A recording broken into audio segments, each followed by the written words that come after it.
Hello, it's Monday, and I don't know, unless you're watching this as a live stream, and I don't think many people are lately.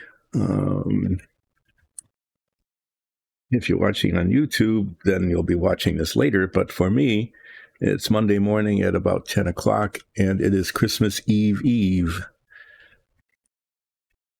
In our household, we celebrate Christmas Eve, and also Christmas Eve. Getting ready for the holiday, because the holiday starts now. So yeah, that's what this is about. It is Christmas Eve, and I'm muttering incoherently this morning. I've been working on. Oh, it's way off center, isn't it? Oh well. I wonder if I can move it. Yeah,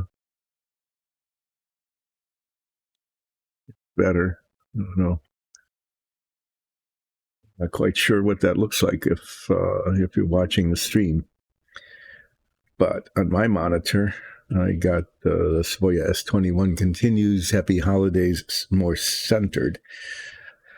Yeah, I'm working on a Savoia S.21, and as I have described, the Porco Rosso sitting figure sits in the cockpit, and one choice was to build the cage around the cockpit, which is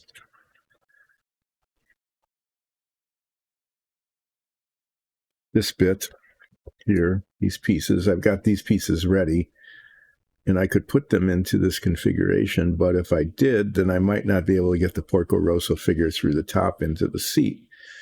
And so that means probably the best thing to have done is to get the Porco Rosso figure done first, and then I can decide if it's going to be sitting in the airplane or not. And then install this. But then I thought about building this, and there are many ways this can go wrong. One way it can go wrong is that instead of being straight, it could be at a slight diagonal. Okay, these are really tiny pieces with itsy bitsy little contact points, really tiny contact points in the front and the back of these side pieces. You can just see them here.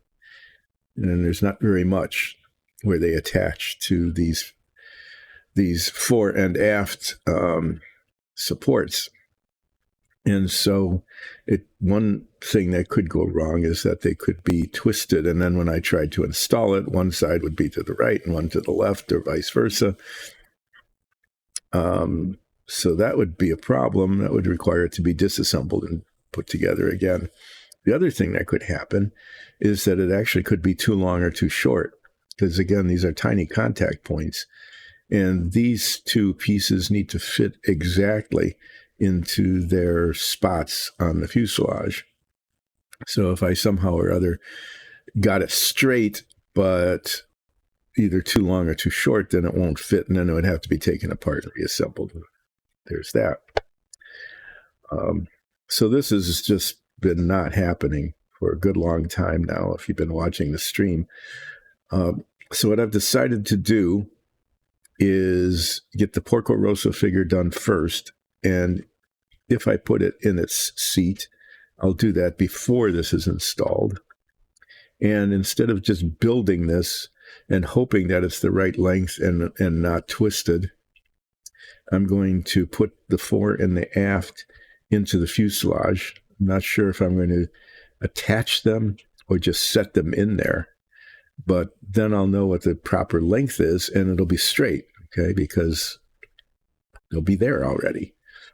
And then I can put the sides on, and if they need to be a little longer or shorter, then I can do that, and then I can decide whether they need to have some fill or whether they're just okay the way they are, maybe some paint touch-up, that sort of thing. So eventually, and all I can do is promise that sometime in the future, and I don't know when, the Porco Rosso figure will either go in the seat or not, and then this will get assembled, and then the fuselage part, the base of it with all the detail, the interior detail, that'll be done, and I'll be able to move on to the rest of the airplane. I already started on the engine.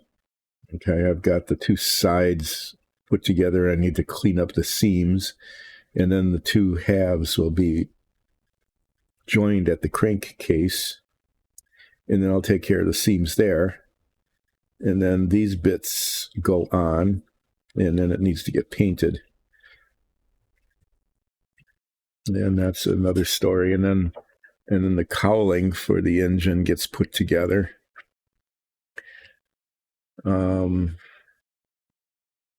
Yeah, so there's all this detail on the engine, especially on the back here.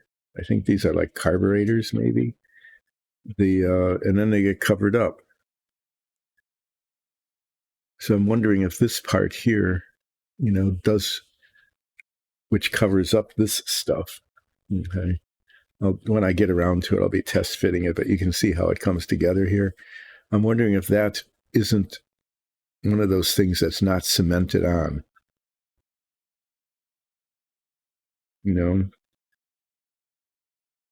It makes sense that it would not be cemented on, so that you can take it off and show the engine. Looking at my color chart. Yeah.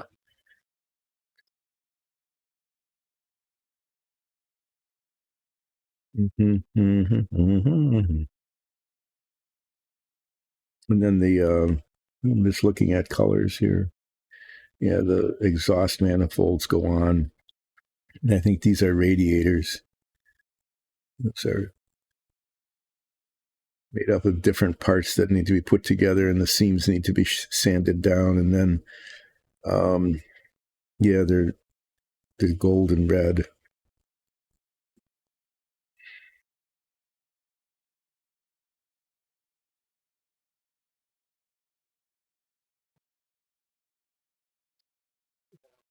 I'm just looking ahead to see what I'm getting into.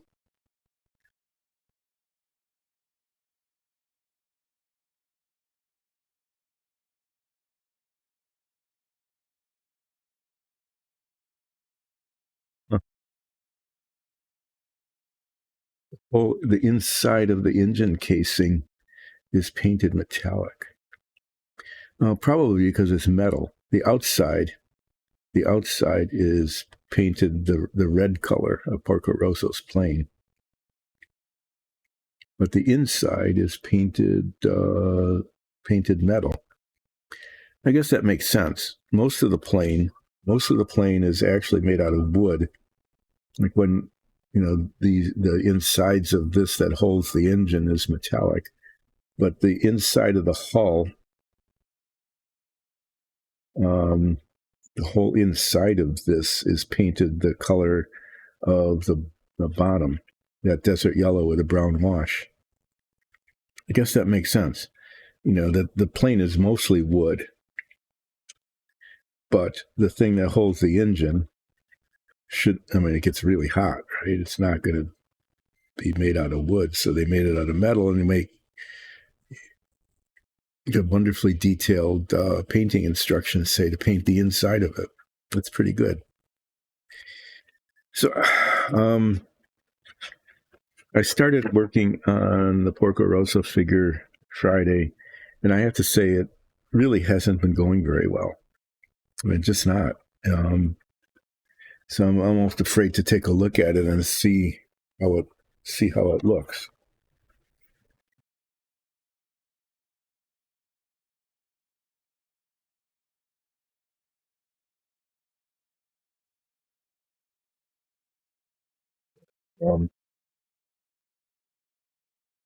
Thing I'm working on. So there we go. I got most of it painted.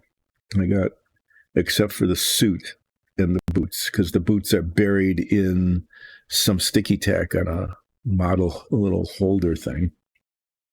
It's this one here. This is the standing up figure. This is the sitting down figure.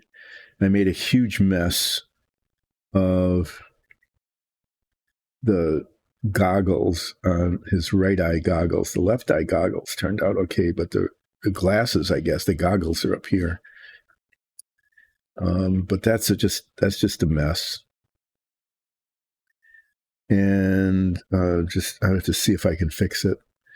And then painting the suit, there's these boundary lines with the all over the place with the gloves and the seat belts, okay, and the scarf and stuff. And there's some little difficult to reach places. So I'm going to be, but there's also a large surface area. So I'm going to be using a small brush to paint the boundary lines. And I hope that goes okay. And then I use a larger brush to fill in all the other spots. As I was finishing this up, I noticed that Porco Rosso wears a belt, and that has to be painted black. And I could do that in one of two ways. I could paint the black on and then paint the deck tan suit up to it. Or I could paint the deck tan suit and then try to paint the belt. Either way, there's going to be straight line issues and, getting the paint in the right places issues. I originally thought about painting the belt first, but then that gives me two more, an upper and a lower boundary with the deck tan paint. But if I paint the belt second, there's a tiny chance, not a zero chance, but close to a zero chance of being able to get the black paint just right on the belt and not having to do anything other than maybe use the deck tan to paint the little belt loop here. So, like I said, it really hasn't been going all that well. And I've been, I painted minifigs many times before, and usually they go pretty well in terms of the detail and hardly any touch up in this. But this one, I don't know why. I mean, it's no more difficult, I think, than some of the others I've been working on, but just let me get some coffee. As you can see, I'm trying to put it off. I'm saying, but at least I can sit back and say, if it really goes poorly, I can just, it's acrylic paint. I can clean it off and start over. I mean, if I really have to. So let's uncover the Porco here. See what I've got. So you can see that what's happened is that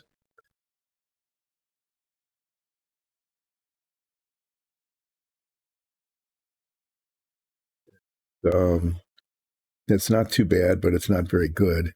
I hadn't noticed that before. I thought the left lens was actually okay, but it slopped over a little bit. And the right lens is not good at all. And I got to do something about the nose.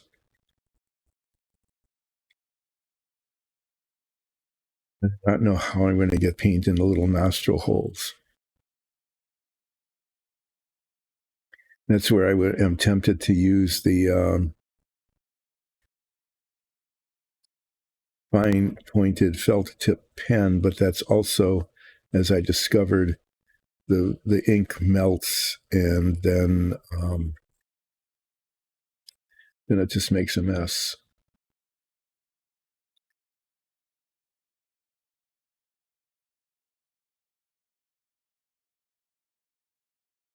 It's not as awful as I feared.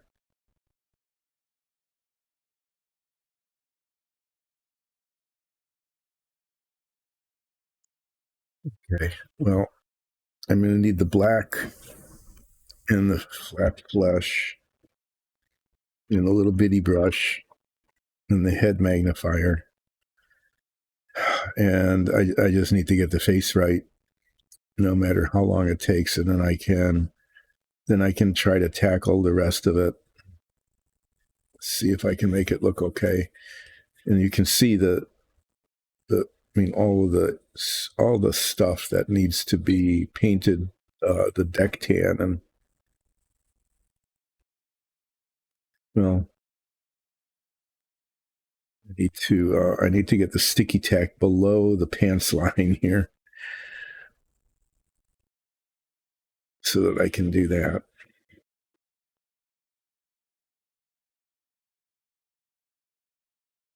Yeah, so I'm going to work on the face here early in the stream because that's when my focus is best. And there's little buckles on the back of the thing there. There's a spot. I don't know what that's about. Okay. I can tell it looks pretty mediocre to the naked eye, my naked eyes. Uh, so under magnification, it's not going to look very good at all. So I'll be grumbling.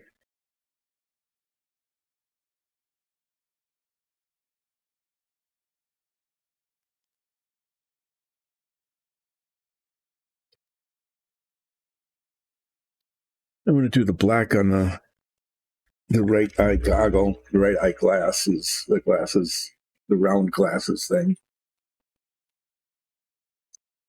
I'm going to do that first because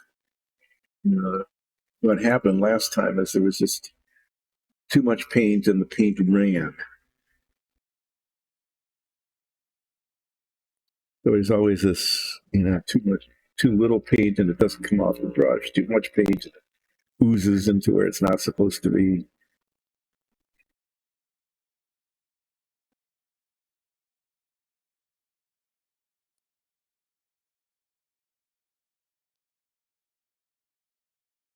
That's why this is a how. I don't have a magnifying lens on my magnifier thing. Okay.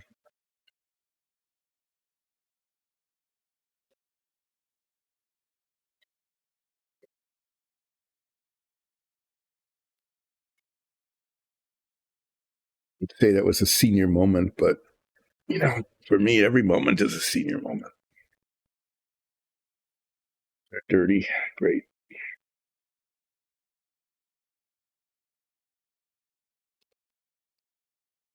Doing this with trepidation. Whoever trepidation is, I'm doing it with you. You're trepidating together.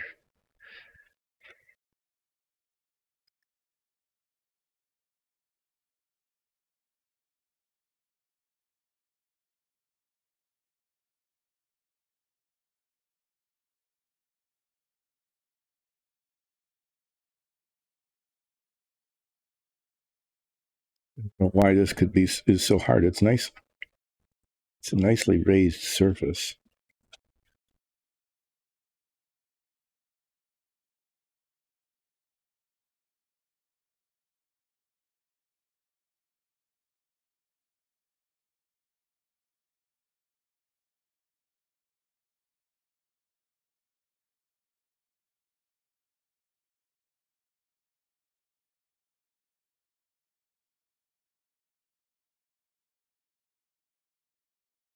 This may or may not be on camera.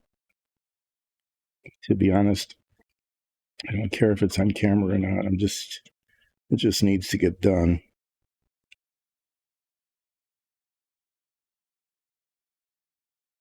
I hate it when there's these little tiniest spots.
Who's on camera? How about that? Enforcer, hi. I've missed you. How you been? It is going, yeah, it is going meh. I'm trying to get this Porco Rosso minifig looking good, and it's just been looking mediocre. It's been like, this is not A-level work. It's coming out like B-level work, and it's very disappointing.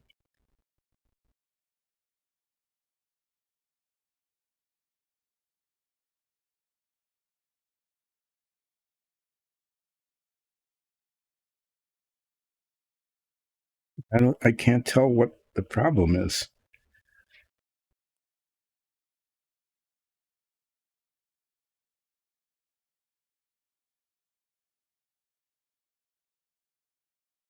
The problem, what the problem is in terms of my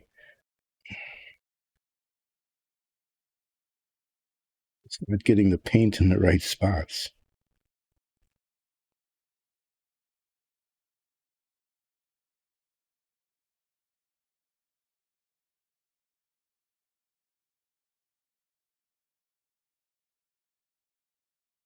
And it's these little little bits. Oh, you started to play?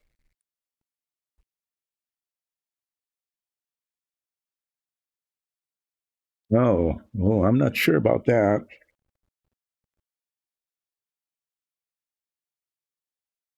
I hope that works out okay with the DM choosing your powers. I suppose in some ways that's okay because then it makes it easier for the DM to deal with a balanced group. It doesn't have to adapt to your ideas. But it's great that you were able to get together again.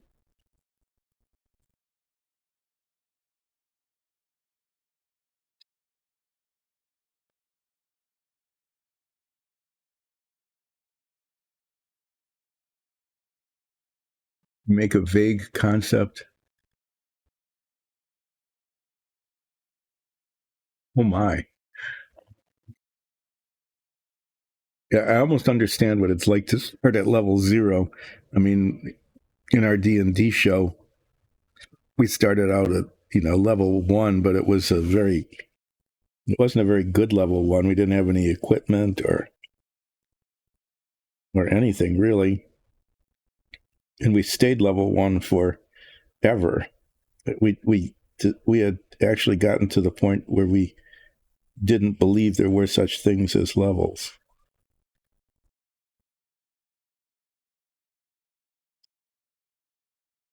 I don't know how to fix this eye. It looked like there was too much paint there, and now it looks like there's not enough.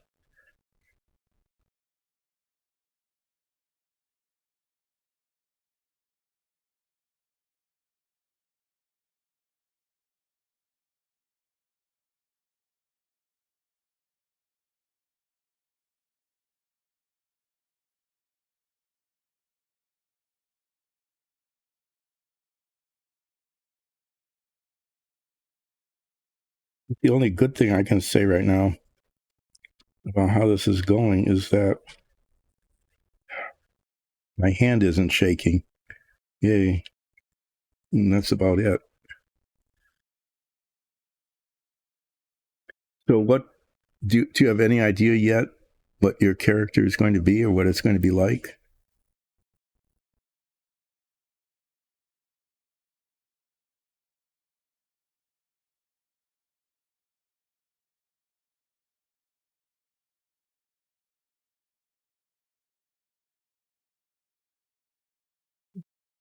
Uh, the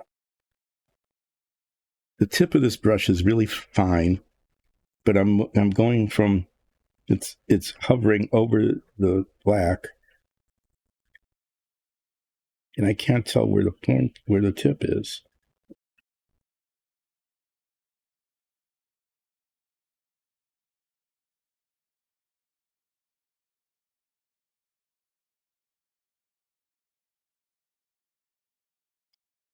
It's just, it's gonna almost have to be what it is, just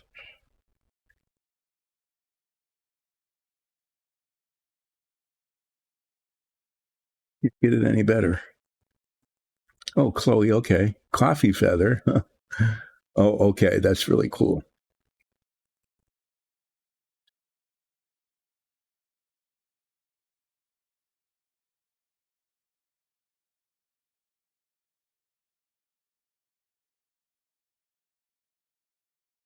That's a good backstory.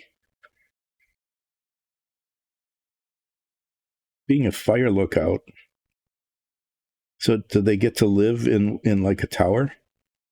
Like a fire lookout tower?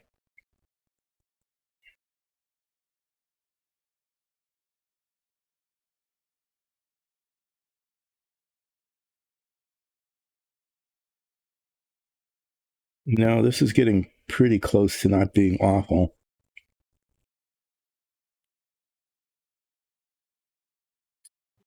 Just need some touching up with the flesh colored paint. And hopefully I can do this without messing it up.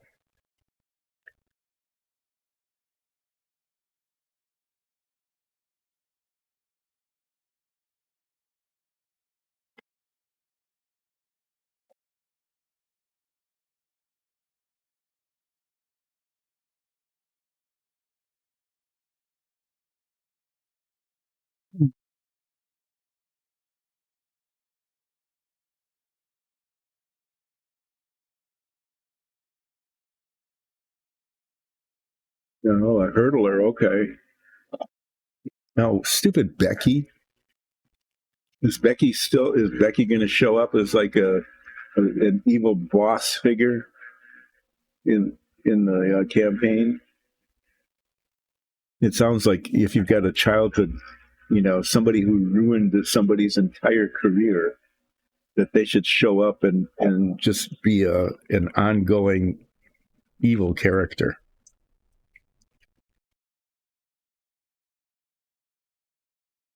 Okay, this is where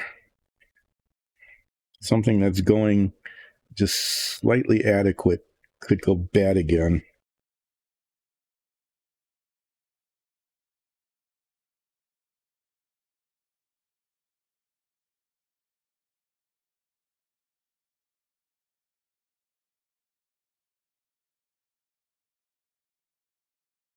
No matter how tiny this brush gets,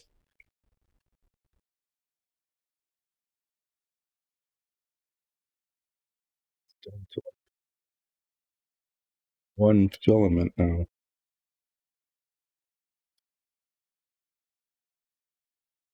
It always seems to be.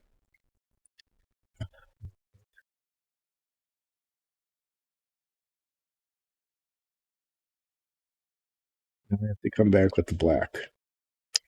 Cheese. Yuck.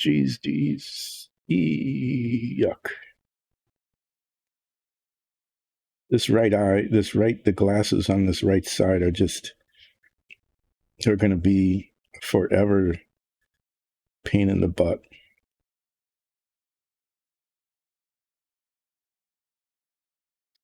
It went a little too far down and I was rounding it off. And then I just couldn't get the paint on right. So I'm going to have to go back to the black again and try one more time.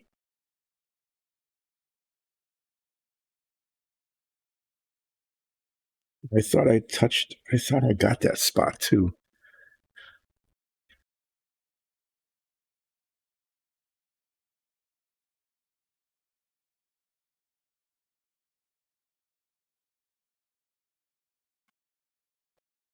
He's the try. Okay.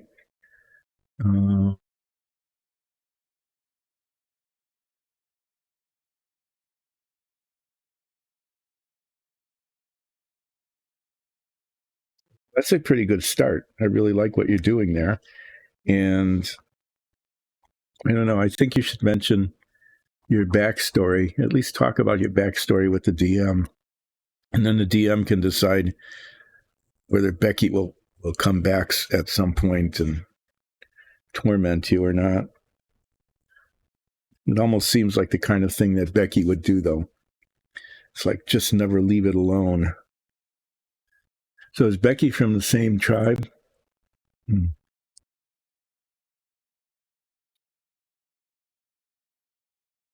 Trying to black paint again. Just, these tiny little dots of black paint, which have not been going that well.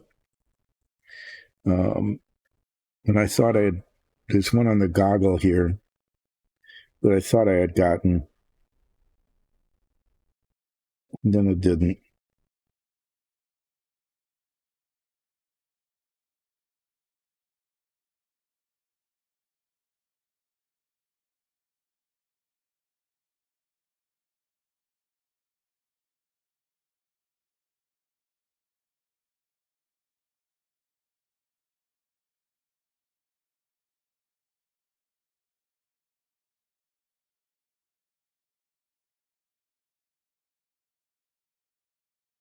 The thing is just,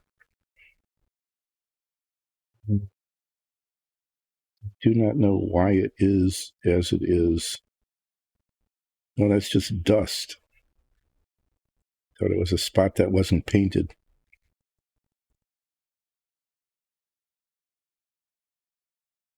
The right eye, the right glasses here are just becoming an impossible mess.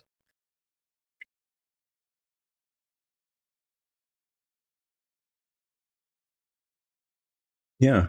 Well, not an accident. It wasn't an accident. It was a deliberate sabotage.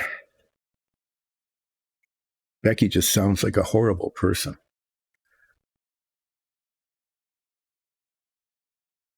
You should come up with some sort of, well, you don't have to do a big deal about Becky, but I mean, pretty clearly, Becky is not a good person. Okay, let's try this again. Working on plurals, you can tell that this is going, this is challenging when I start talking in plurals.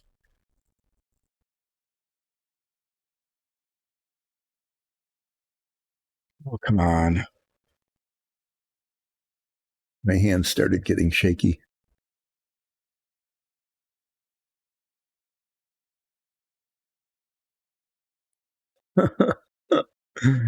Sometimes it's not bad to be a stereotype.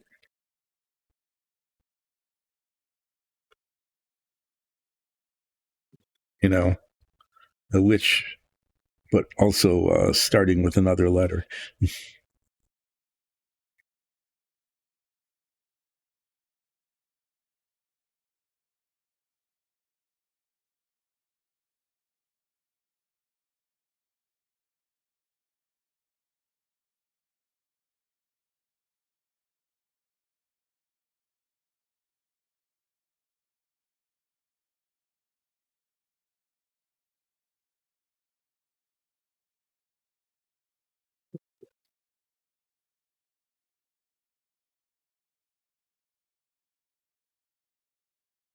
I have to go silent here for a minute as I try to get this.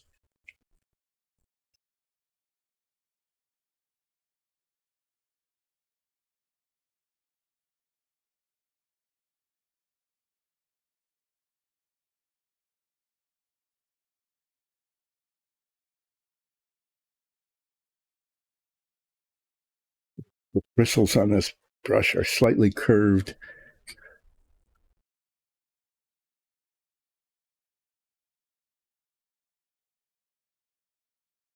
I have them curved the wrong way. Cannot get the paint where I want it.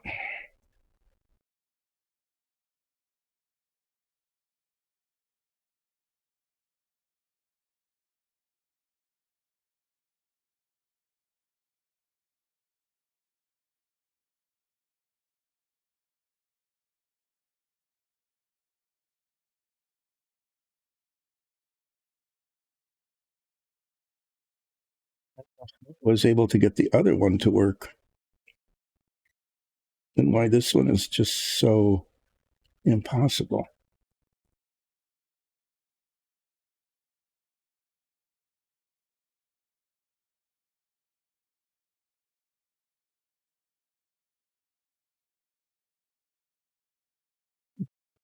I mean, this is just frustrating.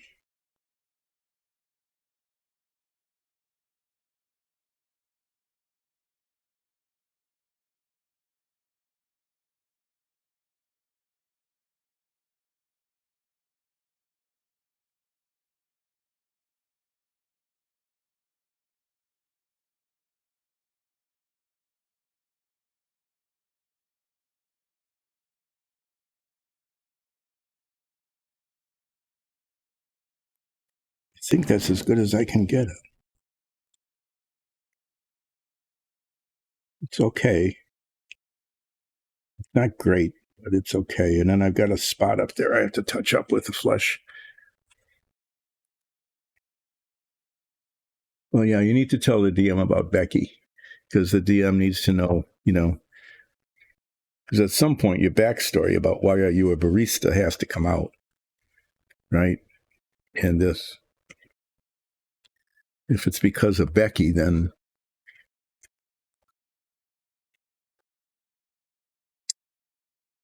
the DM can decide, but you can make it clear that Becky is just a nasty person.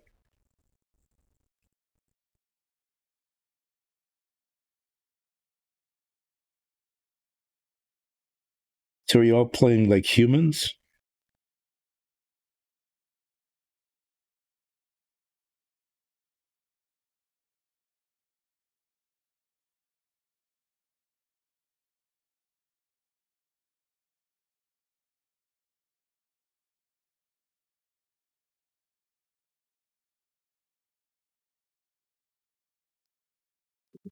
Those amount of paint on the brush is so tiny that like it dries on the brush before I can get it to the surface.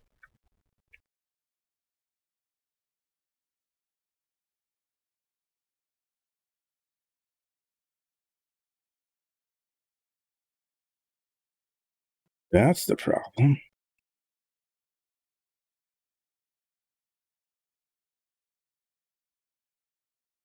What I can do about that? There's like a little bit. Oh, okay. This is a little challenge. What I found.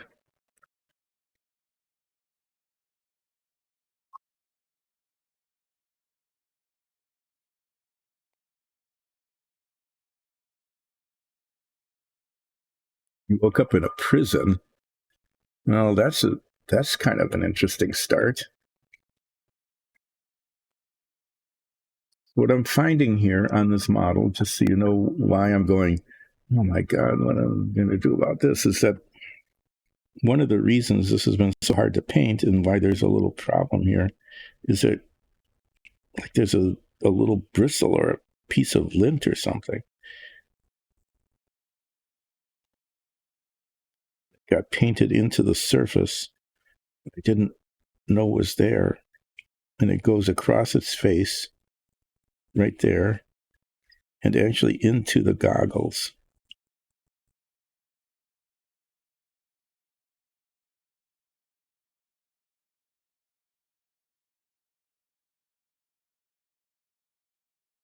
Weird. I don't know if it was a little piece of dried paint.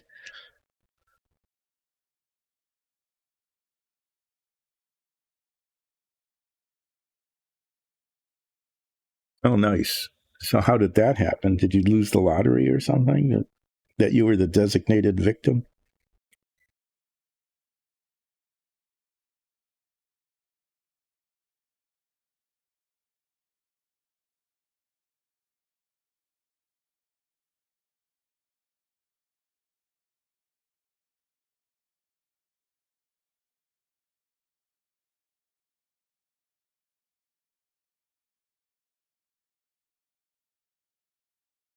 Okay.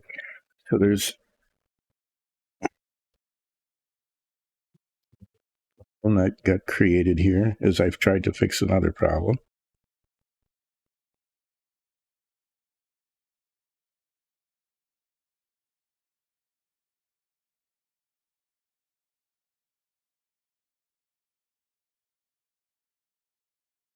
Created yet another problem.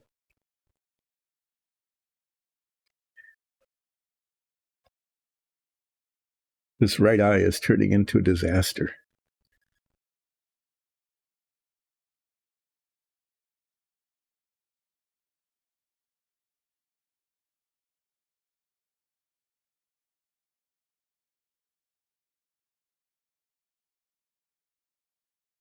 The other two players, what about you? Did you have your powers come back? Yeah, as I was fixing that, the point of the tip just went wrong, and now I got too much black there, and I need to put the flesh back on. Using this tiny little piece of metal here, maybe try to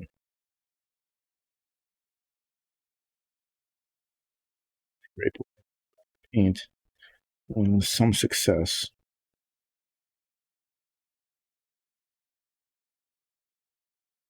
Yeah, that actually worked. This has gotten to the point now where, where I just say, don't mess with it.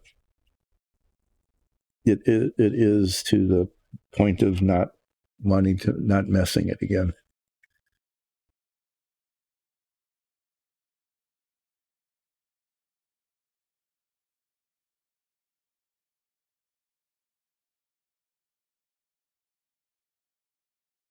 Okay.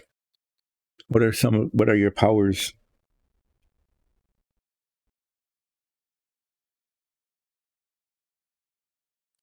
Wonder if I need a finer point than this even.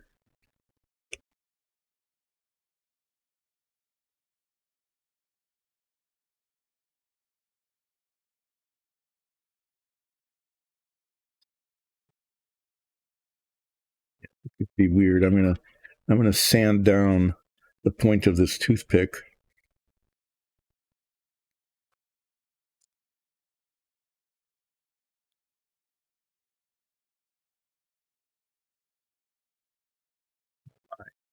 Huh? Oh, precog. That's being a precog is handy. That way you can stay out of trouble. Invisibility is always good. But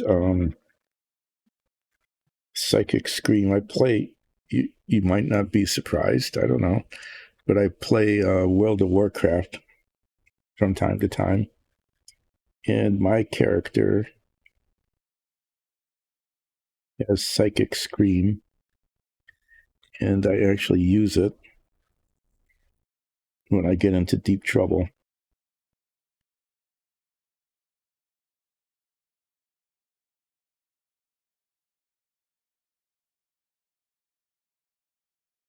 Oh, it came really close to being okay. I got the nostrils in, and then got one higher than the other.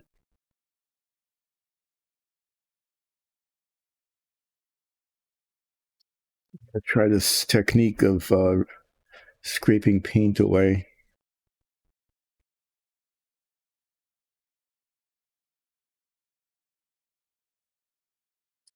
It actually works.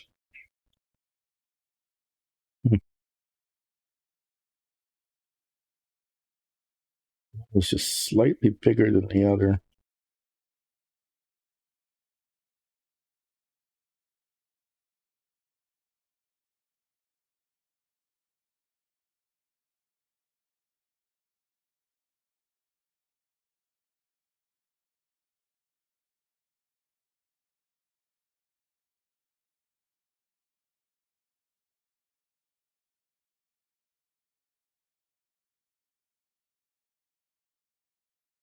Right. I'll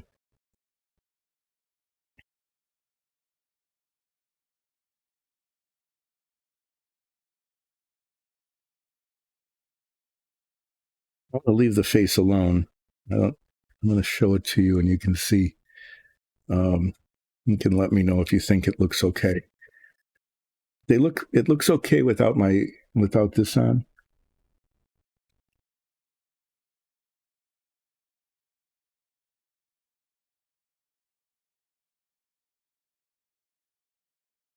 Oh, the game text.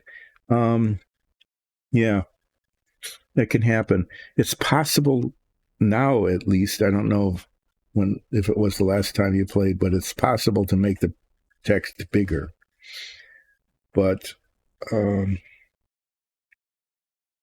not all of the text is in audio. I mean, some of it is. Some of it they say out loud, so you can hear it.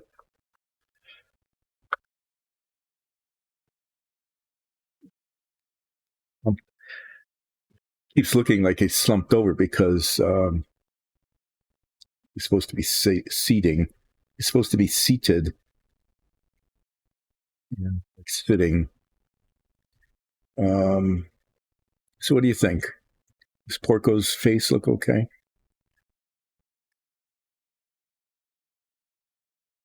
Without my glasses, it looks okay. I mean, without my magnifiers. Oh, okay, that's right. You are in audio only. Yeah, and I'm pretty much in visual. I'm reading your texts. Yeah, it was a long time ago that you played. I don't know. I started playing it with my daughter and her friends ages and ages ago. It's like on its 20th anniversary now, which is really kind of scary to think that it's been around that long. But I played it with them and got into a guild, and we did raiding and all the really big standard stuff. And then everybody went on and they did something. They did something else, and I kept playing because as I got older, I found it helps me maintain some eye-hand coordination and reaction time. I play a healer, so when I'm in a group, I have to like switch. Oh, sorry, I have to switch targeting to the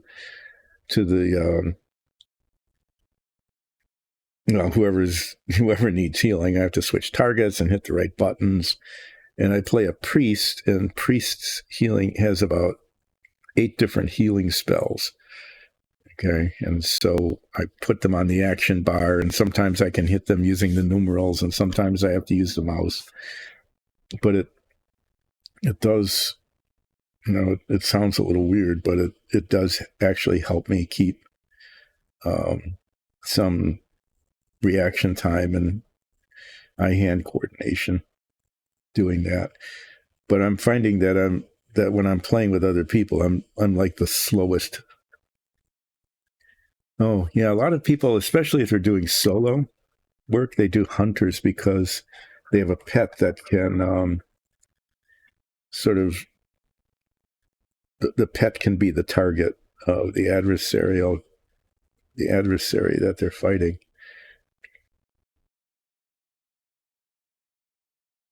What's kind of funny is that, because I'm old, I am slow, but my character is slow also. And I always thought that was just kind of weird that the character everybody's running away, right? They're all running and my character is loping along, not quite keeping up. It seems appropriate, but kind of odd that would be the case.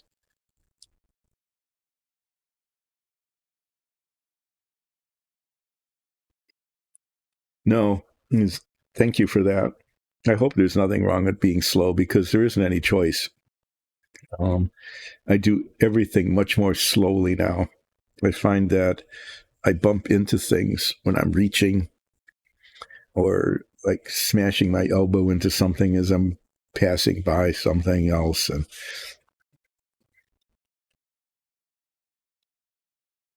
just not being as adept as I used to be. Okay, I have to say that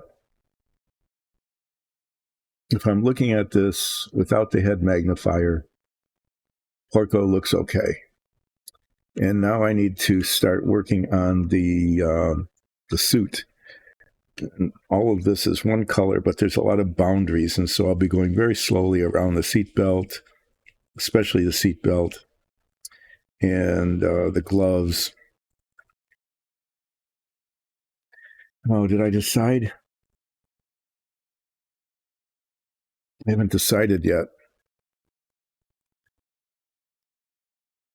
I'm not sure what they say, but um, there's the old saying with the rabbit and the hare, slow and steady wins the race. I'm not sure that's entirely true, but it's a thing to say. Okay, I'm going to paint the belt first. I was going to paint the belt not first, but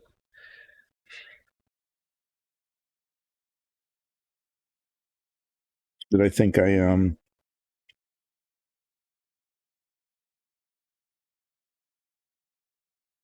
And then paint the suit down to it.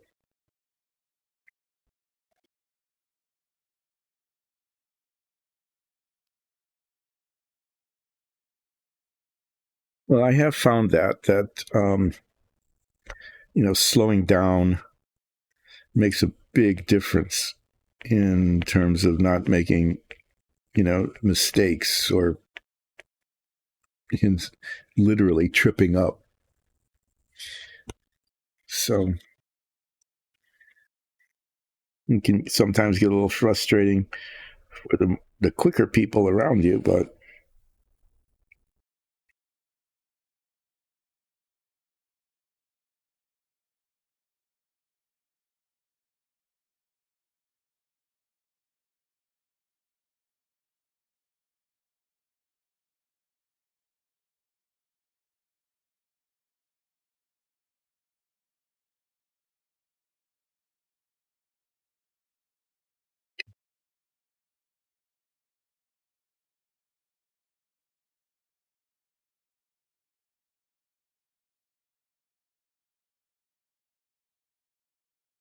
the other thing I found is that carrying things, I have to be much more careful with that.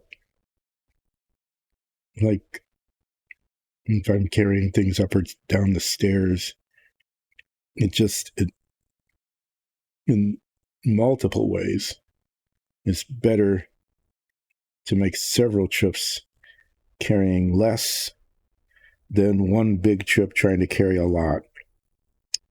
Um, Part of it is balance on the stairs, right? But the other thing is that walking up and down the stairs is good exercise, and so yeah, it's a good thing to make multiple trips.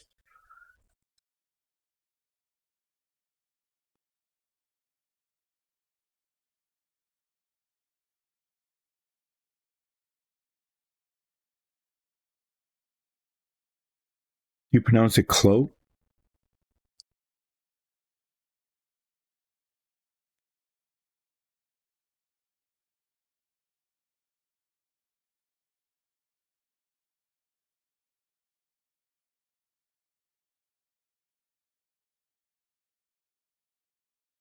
To just tell, geez,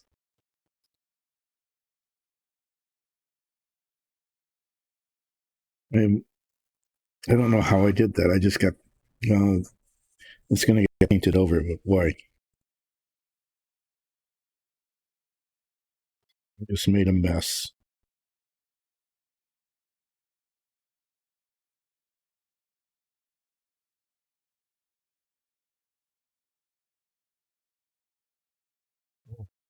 Okay, so you're accenting the first syllable, Chloe, Chloe.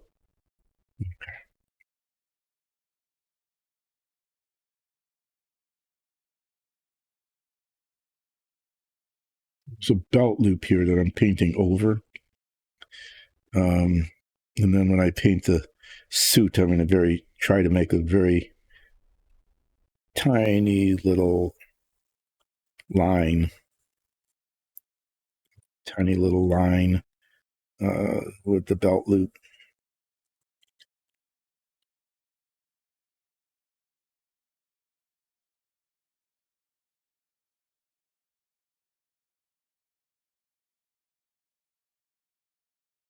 That's where the belt loop is, where that little spot is. I'm going to leave that there. It's kind of a marker.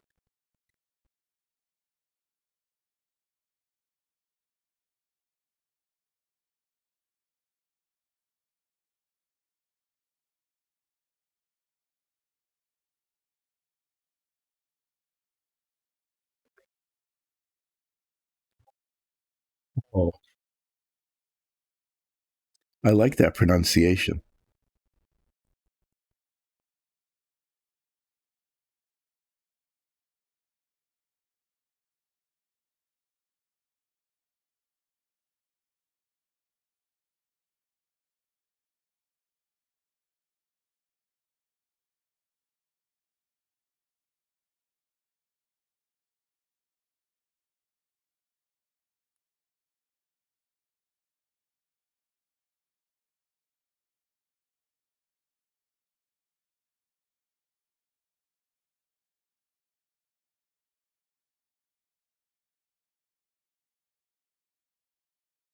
Or every once in a while, I need to just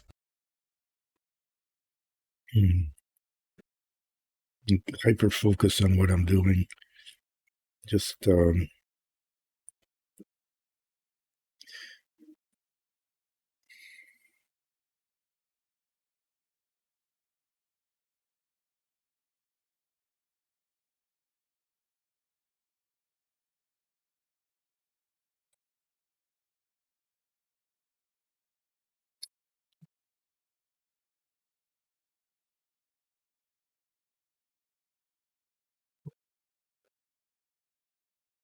yeah, you are.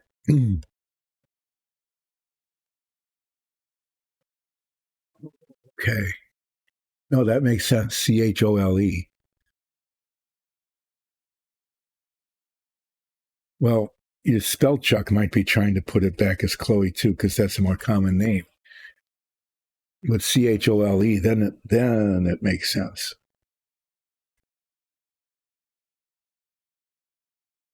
Yeah, I know people can. That's actually how a lot of places got their names, at least here in the States, is that they were indigenous. How did I get red on thumb? I don't have any red out. The indigenous words, and they heard them and translated them into like English or French or whatever they happen to be. And so we have all these things that are named sort of as indigenous language, but it's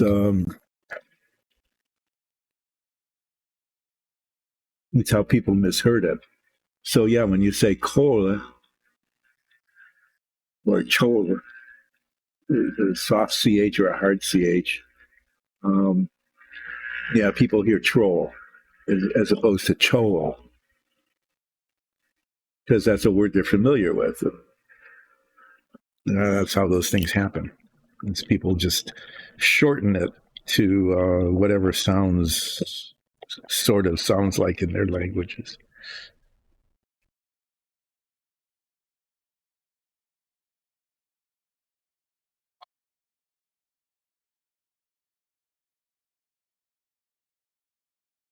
Yes, used only in Japan.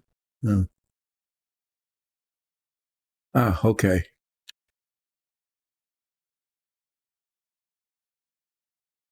Now I'm going to try to paint this color to the model.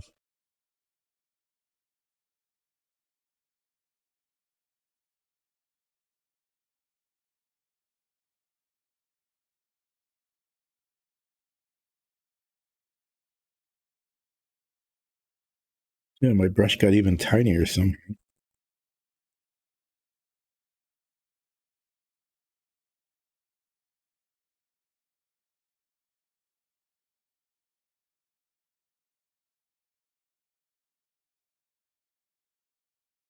you spelled it not Chloe, then it makes a lot of sense. That's how it would be pronounced. Did I already? Yeah, it didn't take long for me to get a tiny little dot of paint on a spot where I didn't want it. That was quick.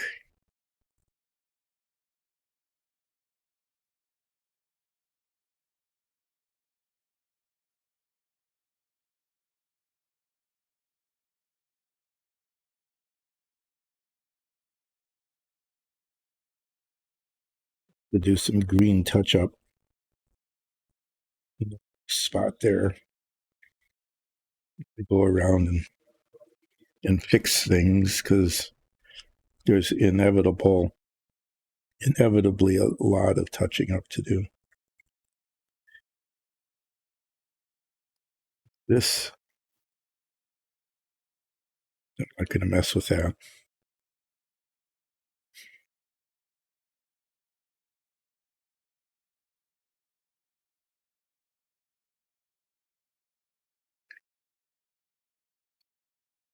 Oh, okay, that's all right. The way you spelled it. Okay, actually, way back when you said more of a ch sound, and you did a CHA and then OLE. I would I would consider spelling it that way, including with the hyphen.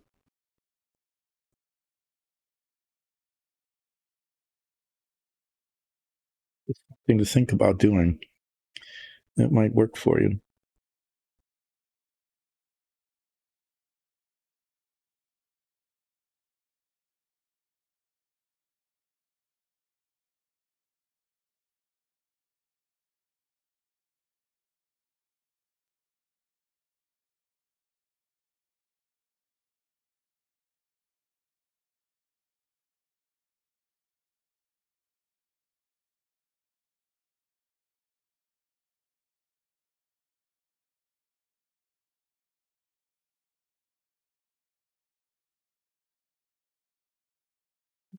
The brush is really good for these lines, but it's not very good for spreading paint around.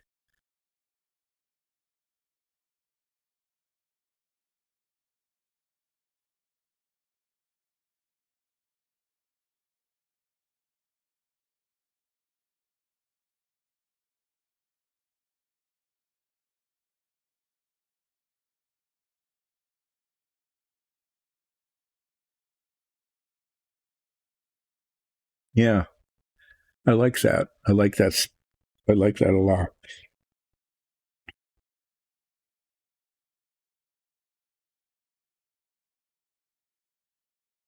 Especially if you're playing like indigenous population, a character like that. The name that very well may be closer to the accurate spelling.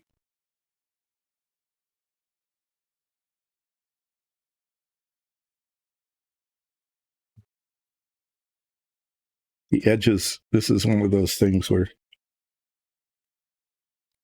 the boundary between one color and the other looks different from different directions.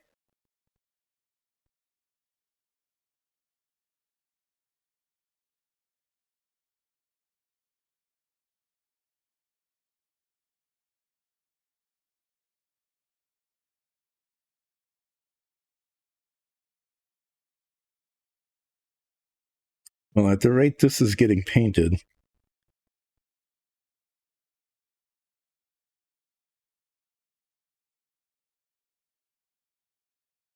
which is hardly at all. Got a little impatient there. Better slow down.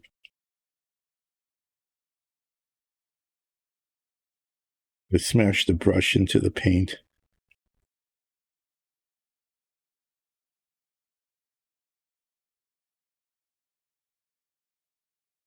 There's another little.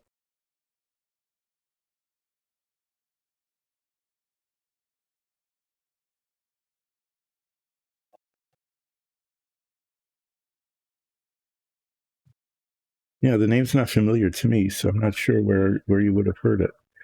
But it's I like that spelling. what I'm seeing is there's this little, it's one of those little bumps. Just, there might be like a piece of dirt or something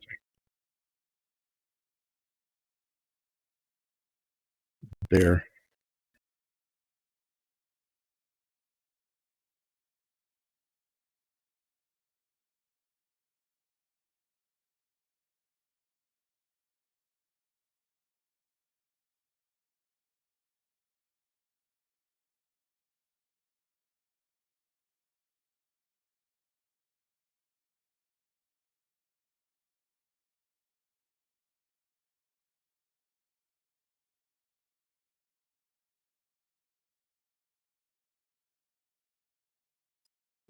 Different from the other direction.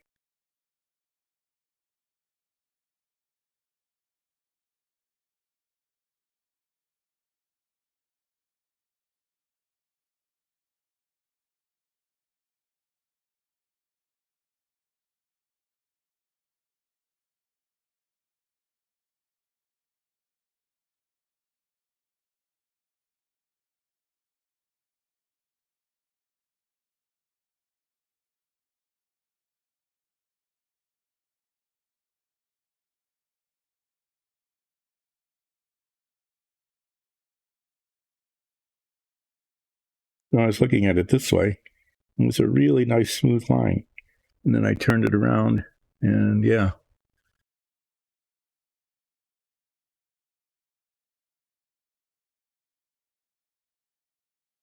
coffee, right? Well, and then it makes sense that she's a barista too.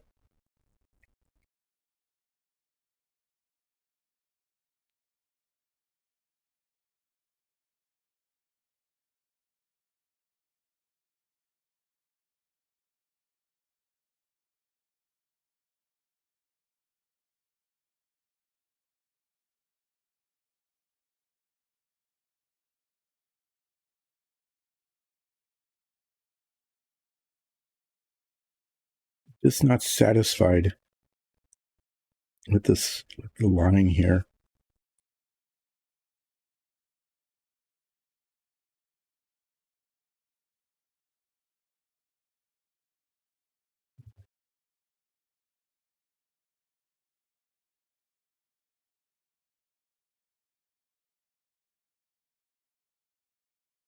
Painted it up a little too far. Just, back and forth, and then just slipped a little too far.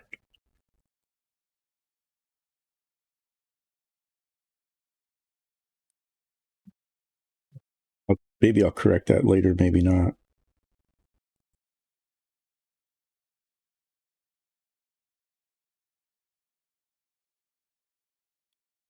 Okay.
Above the glove here.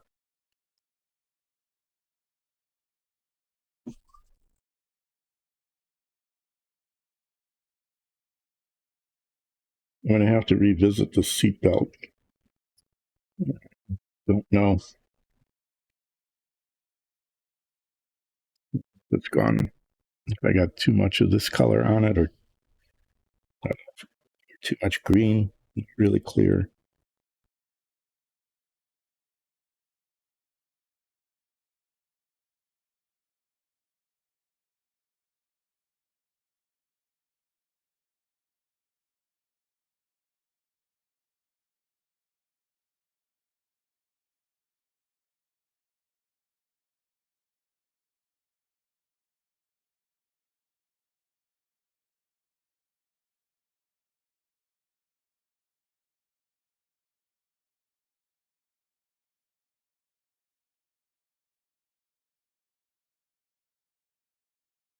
I get the line between the glove and the pants here.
Coming along.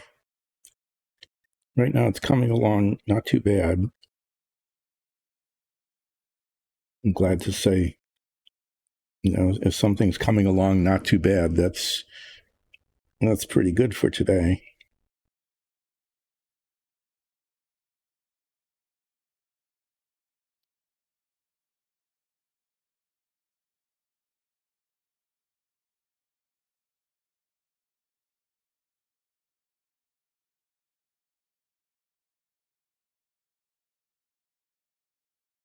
So for me today, it's Christmas Eve. So we're going to be doing pre-Christmas stuff, making sure the last presents are wrapped, and we do a tree. So the presents have to get under the tree. Sure the tree is lit. Lights are on and the music is playing. Christmas. There's a couple of holidays that are big deals in our household. One is Christmas. The other is Halloween.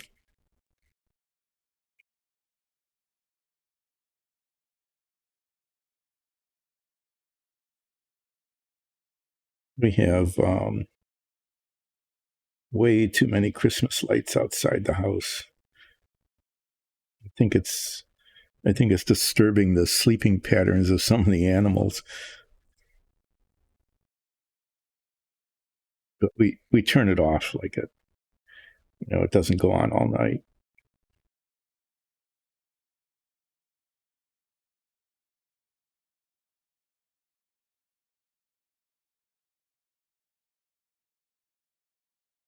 But yeah, Christmas Eve officially starts Christmas in our household.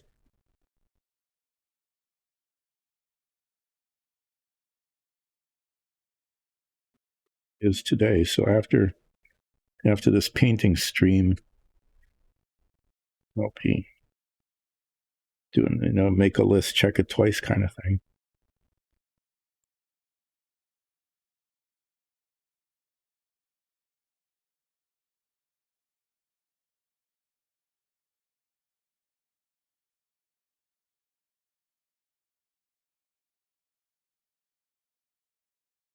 This is awkward.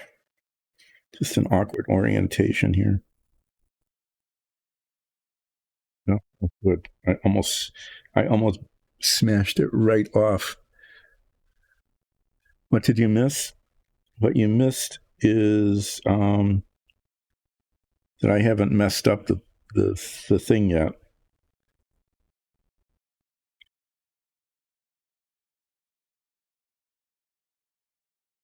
I almost did there.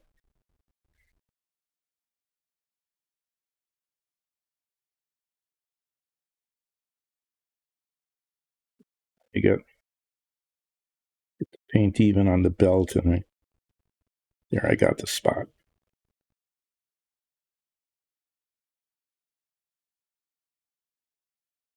Tiny little bits of paint everywhere.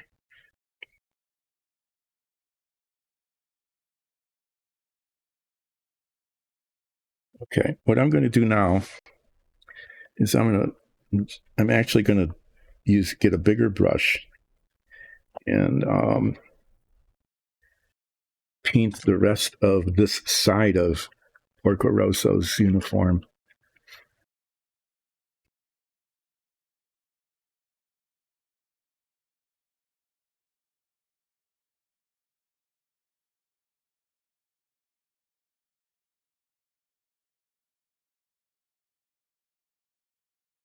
Filling in the area. Oh, yeah, it looked okay. That looked okay from one angle, but now I look at it this way and it's wrong.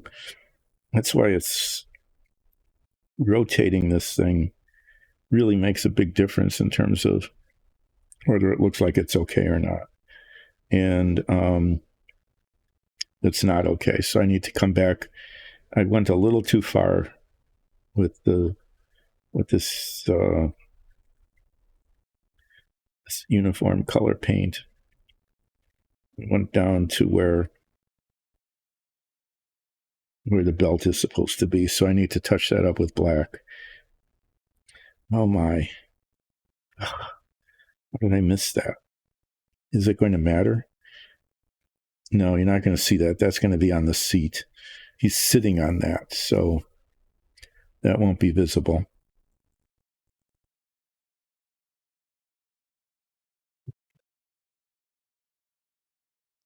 Doing this for two reasons. One is I wanted to get this on before the other paint dried completely.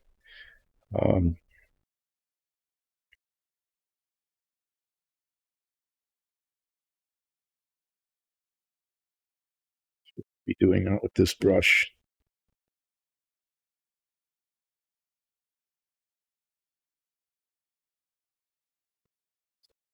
Get a little spot on there. I just wanted to feel like I'm getting something done. So I painted the outside of Porco Rosso there. I'm going to cap this up for a second. I'm going to let that dry. And just so I have a feeling of somewhat, I'm going to finish painting under here, which I didn't do. I missed that.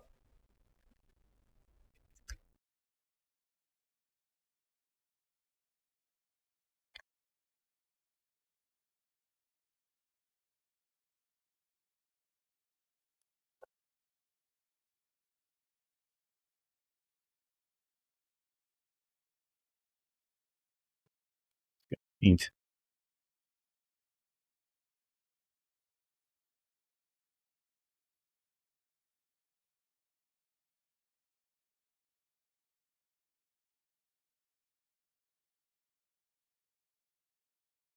So I want sort of a feeling of accomplishment here. So I want to paint this half and including the touch up.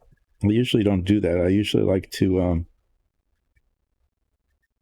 get all of one color on, but in this case I'm going to get the green out and do some green touch up after I paint underneath here. There's an area on this half of the model I didn't paint that I just discovered.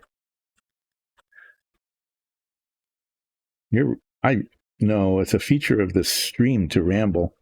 It's what I do. It's my idiom to ramble.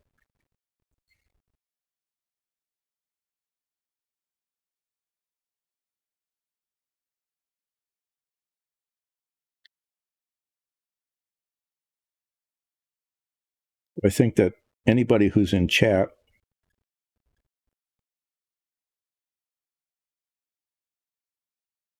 is not only entitled to ramble, but should actually be required to ramble. Because that's how this works. It's how the relaxing painting works, is it just sort of goes from one thing to the next.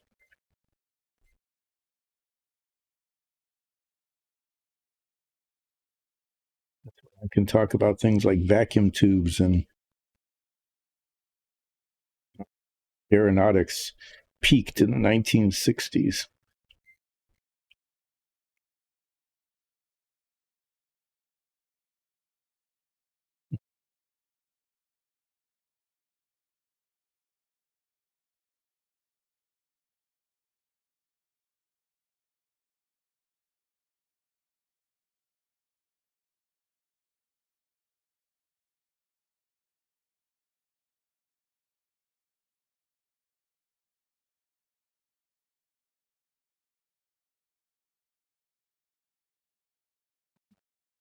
wide. And paint the other side a little bit too, since I've got. I was going to do something. I was going to do this differently than I'm doing. But since I'm doing it this way, I'm just keep doing it.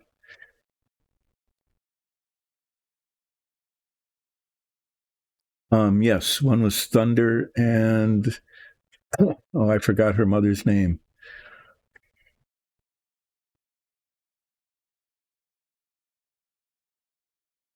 I don't remember things always that well. It was just a little while ago that you posted their names kind of fairly early on.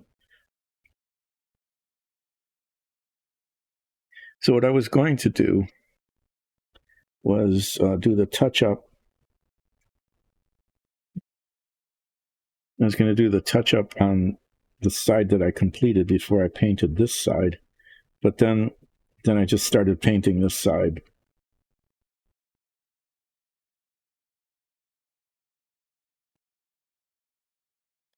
Again, it's the it looks good from one direction and then not the other. I got a little too much paint on the black of the belt there. There's just these tiny little spots, and the tiny little spots are the ones that make the biggest difference in terms of the way it looks.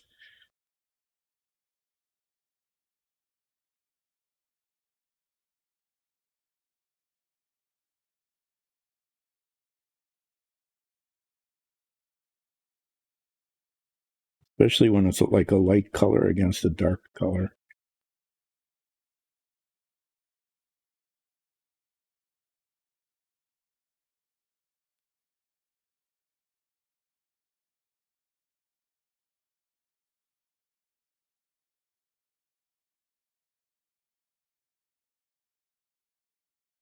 Kyler, right?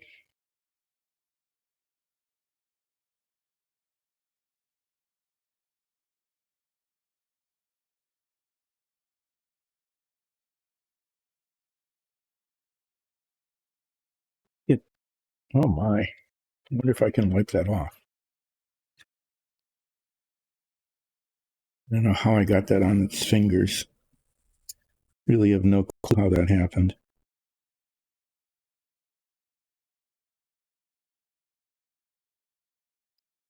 So you're going to build their entire civilization. That's pretty ambitious. But you don't have to do that all at once. Sometimes the backstory like that, the really important parts of the backstory, sometimes they just emerge as you're playing the game. Like you can get inspiration about it from some of the events in the game that you're playing. Just a thought that might be the case here.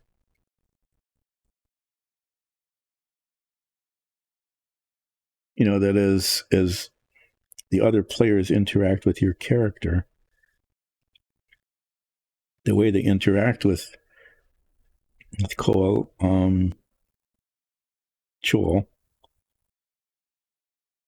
the way they interact with your character might help determine some of the backstory of your character. Just something to think about, rather than making it all up initially, that it can emerge from the game itself.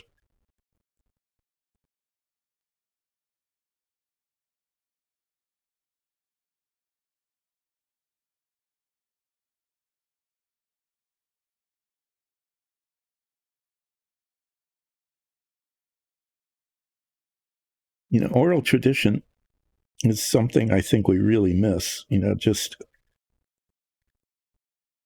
before writing became widely available.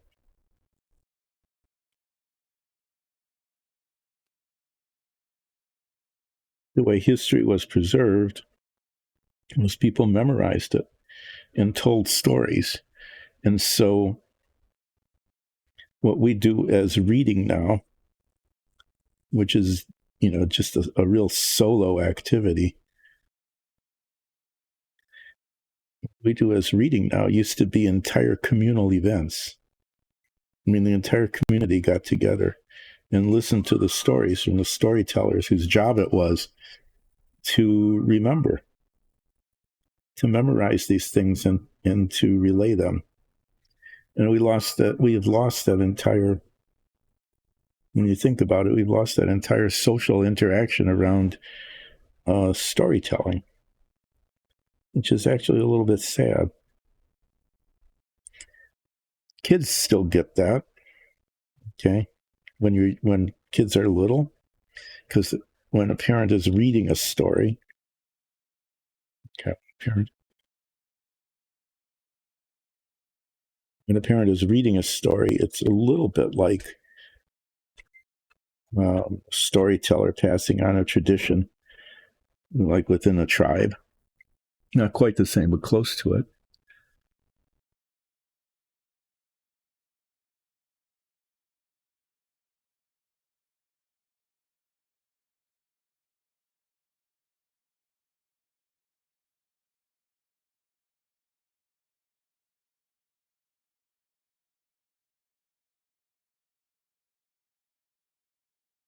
But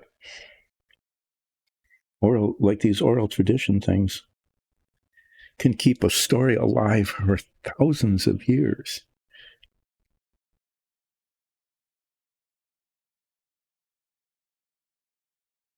It becomes an important part of the culture to ensure that there's somebody who remembers and tells. And we can still keep things alive for thousands of years with books, but it's really not the same. There isn't that cultural investment in it that you get if you listen to a shaman or somebody similar telling a story.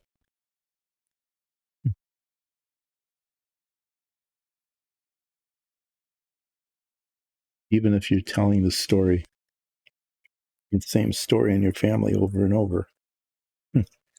Anyway, I just started rambling about that because it just seemed interesting when you talked about how your tribe passes on its history through an oral tradition, about how important that used to be and how we managed to lose that aspect of it.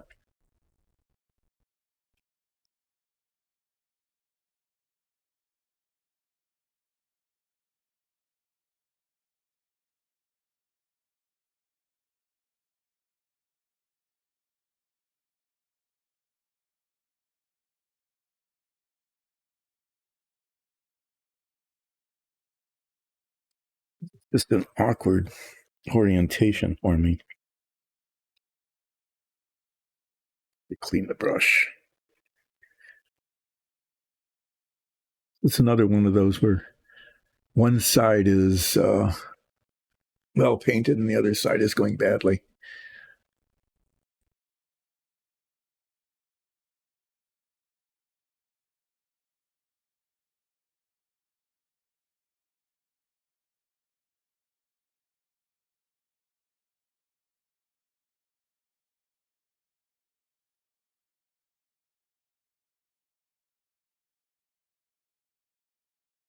Yeah. In our family, we've actually started or maintained some traditions. I think those are important to even if they're kind of trivial things. Like, what do you eat on Christmas Day's breakfast? Okay.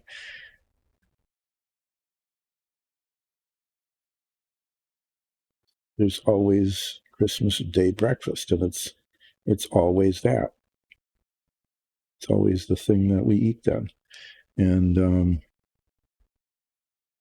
just, you do that a couple of times when kids are young, and then it becomes the way it is. And then they start doing it with their kids too.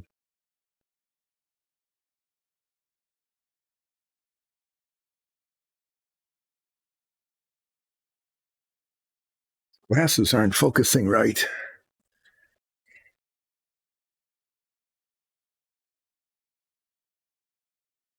Seriously, I'm not.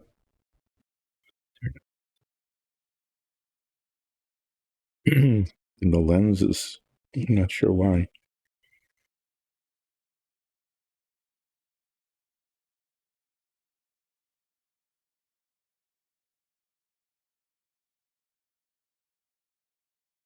This shoulder is way more challenging than it should be. It should be holding my brush in the other direction, but I can't. There's a spot that didn't get painted. I was wondering, I didn't bump it with this paint, but apparently it just didn't ever get painted at all. A little spot that should be green that isn't. But the seatbelt is just, it's ragged.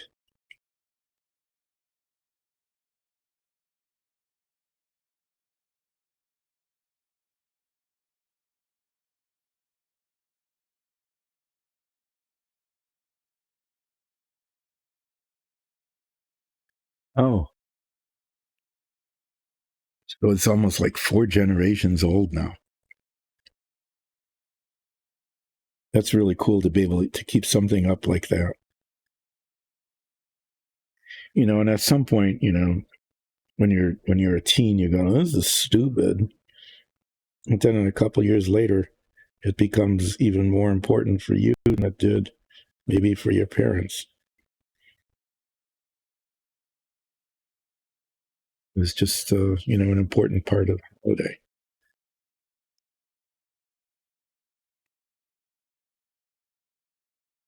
and that's not too bad.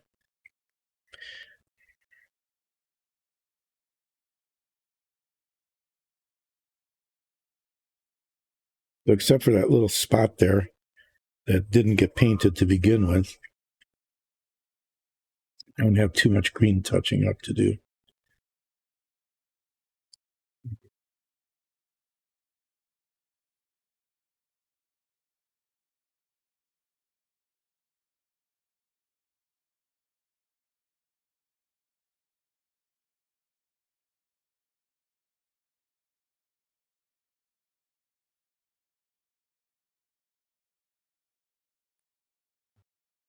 Okay.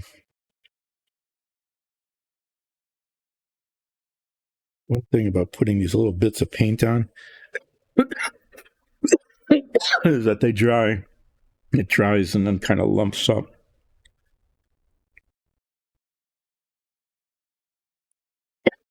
Excuse me. Well, yeah. This is another feature of the stream. Oh, man. Okay, well.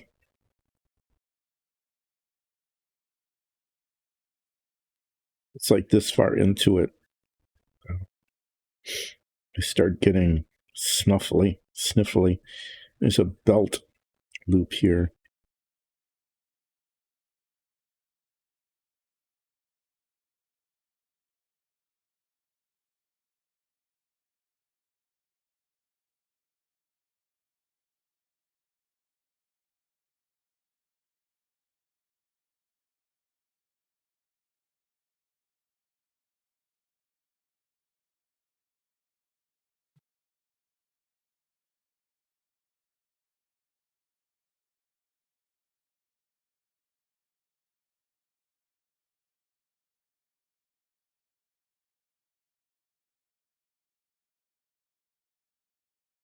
Oh, so that goes back generations. Is the clock still working? Have you been able to keep it running?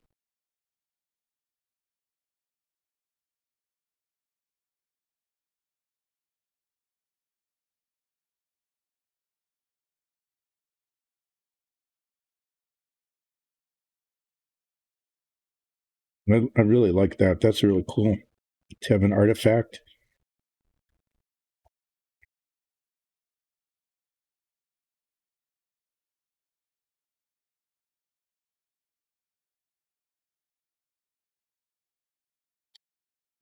It's almost a problem. 11:30. Huh. Usually I don't start fading this quickly. I don't know quite what's happening here.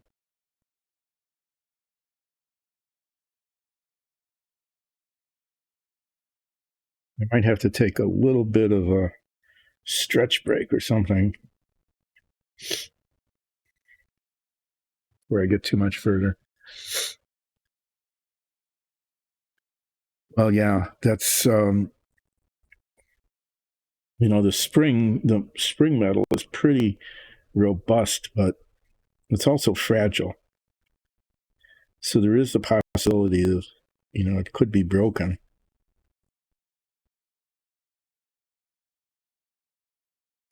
Clean this brush. There's another spot, the hardest spot. I somehow, well, I'm going to paint, get the bigger brush, and paint these bits.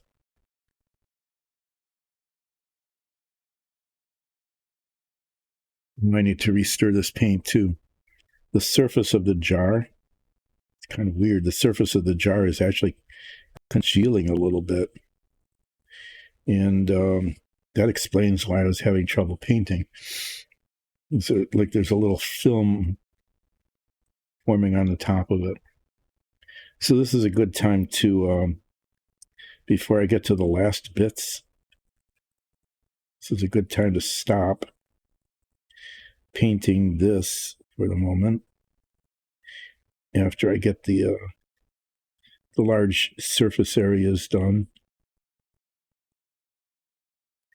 and clean the brushes, and then remix the paint.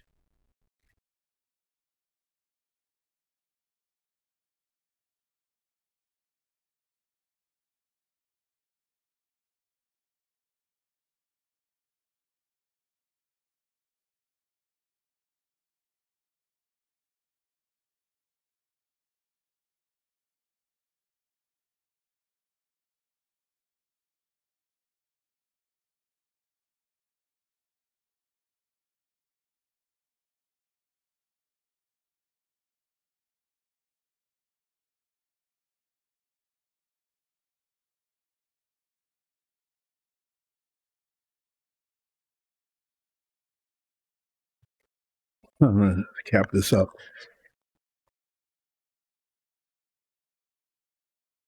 Oh yeah, one of the old German wooden clocks. It's like a mantle clock, one that sits on a table, or they call it mantle clocks because I guess they used to put it on the fire mantle. Or is it a wall clock?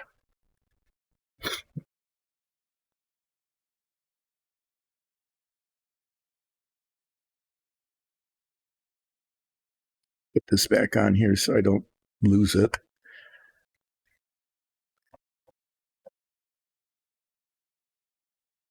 Okay, cool. But yeah, I know those things become fragile after a while. You know, the the spring metal could break, uh, the gears could break. But if it's been passed on and cherished, I imagine the wooden part of it, the cabinet or the case, the clock case, is still in pretty good shape.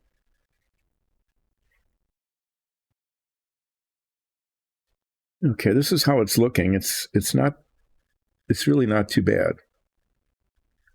Okay, it's not terrific, but it's really not too bad. Um, there's a little bit of touch up of every color, but the part I need to do yet, and this is where I'm going to take a little bit of a stretch, is that here, this is this triangle shaped area um, underneath the scarf and above the seat belts that needs to be painted. Is that what's going on there? Sorry, I'm just going back and forth. But as I rotated it, I just saw something that didn't make any sense.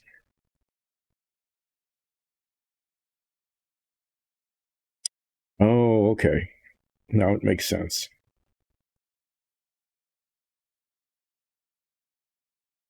Okay, we can. It's just how it's going to be painted later. Okay, stretch. So this has been passed on for many generations, and there's names and dates on it. Has like your grandfather gone back and told you who those people were?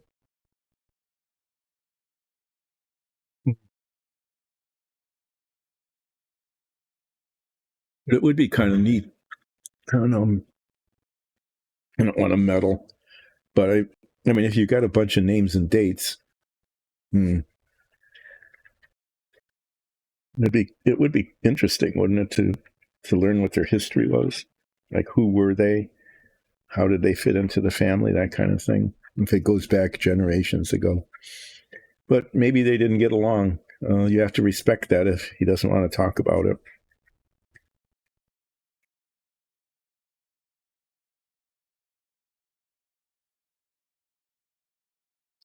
So now that I talked about doing more touch up here and there. There's a spot there I can see. Um, I need to do that little bit in the middle, that triangle bit under its chin. That's painted this kind of deck tan, this kind of grayish, greenish color.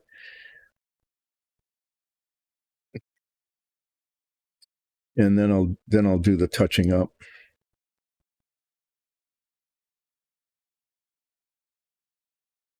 And then I'll decide this is coming along. This is like an A minus.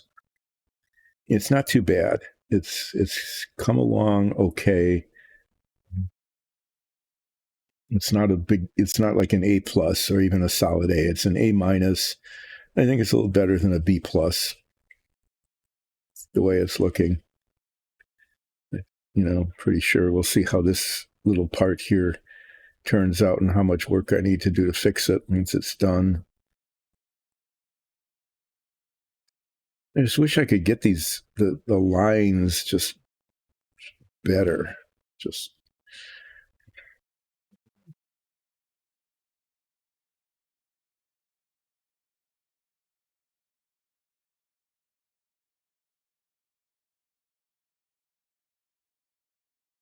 yeah, somebody in your family that you never knew about, that everybody thought it was you knew about it, but then you didn't. That happens. People just don't talk about things, about people. Like every once in a while you find out that one of your relatives had been married once before.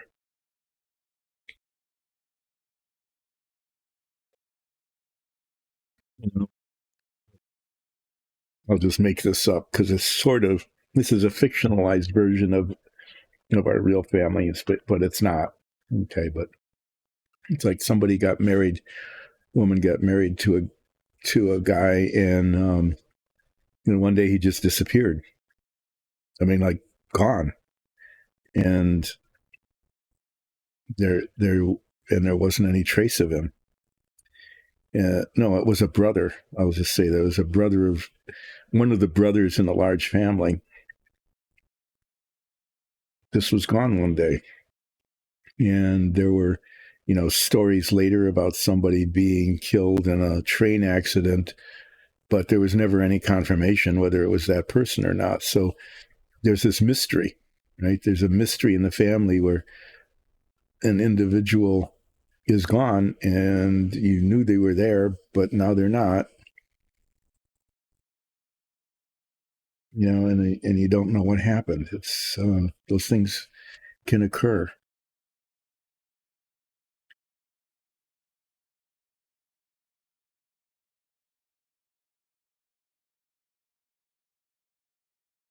It's always fun to have a criminal in the family, though. I mean, it adds a little excitement. People always bury it and cover it up, but I'm being a little bit flippant here, but it does add a little bit of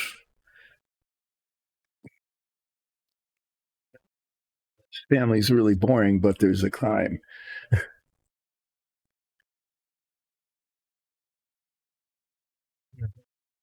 Well, it makes a lot of sense that you would want to know, that you would want to learn about your extended family, even the people. Well, that's pretty exciting.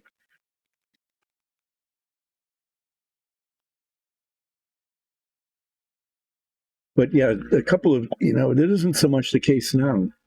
I think that if, that people now would kind of consider it to be, oh yeah, related to John Wilkes Booth or something, or Butch Cassidy, or something like that. But for our grandparents' generation, it's just, you never talked about, you just, if somebody was the black sheep, so to speak, of the family, they just disappear, and talk about them, as opposed to saying, oh yeah,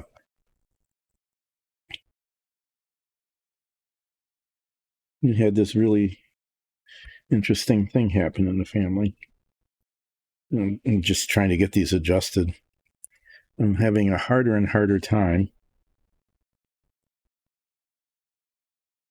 getting these things focused.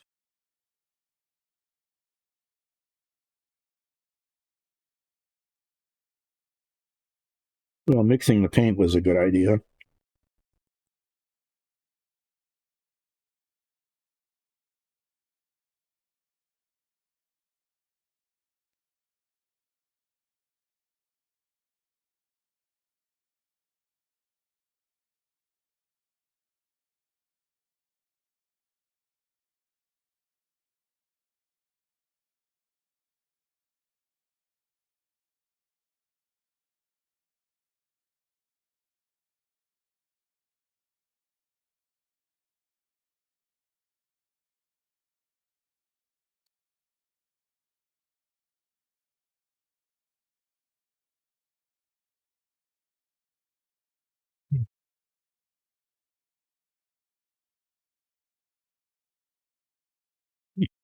It's fun.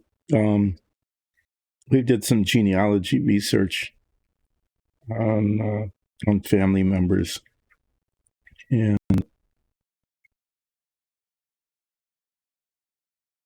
just about everybody was a coal miner.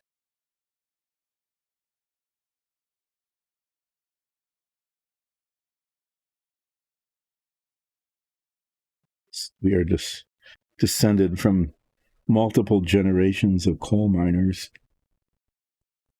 except one. One person was listed as an iron miner.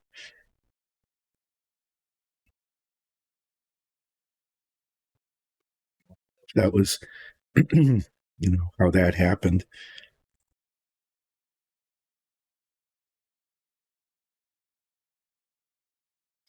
I think that she came from 8 generations of coal mining, getting away from that and doing something else, and explain why they came to this country is just got tired of mining coal, I guess.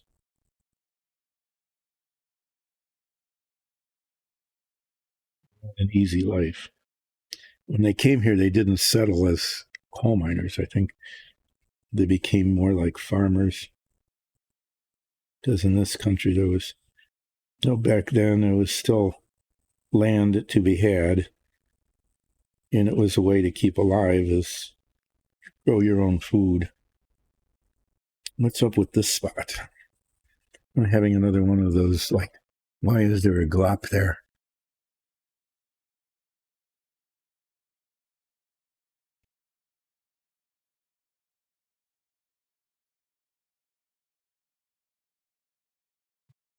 German and Polish.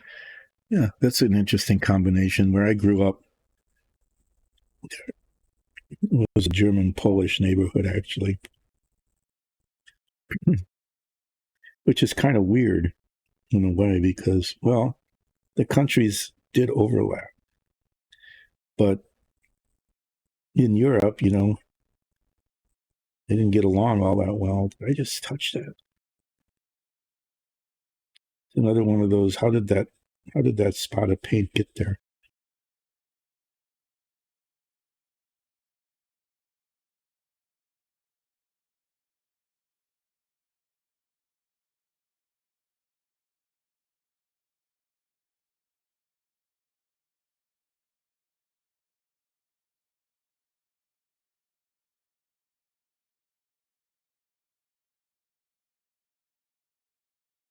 Just a flaw in the.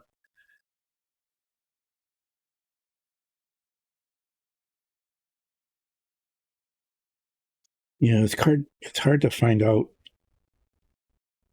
If you've got a relative who doesn't want to talk about things, it makes it harder to find out about it, doesn't it? But then again, like I said, we were saying you need to respect them. If it's not something they want to talk about, well, then it can get talked about.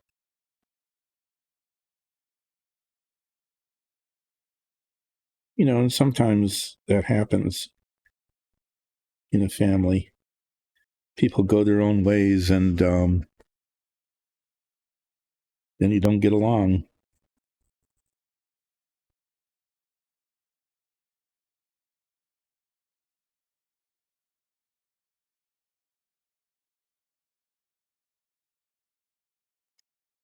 But you might have opportunities to learn more about your family.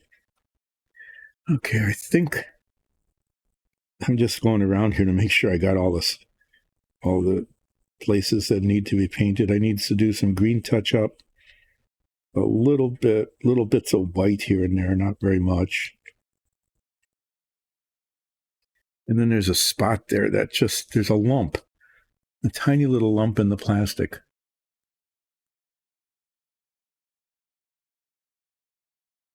What? Not the no mustache man.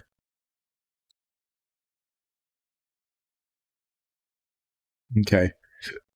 Um, I'm not sure what that means.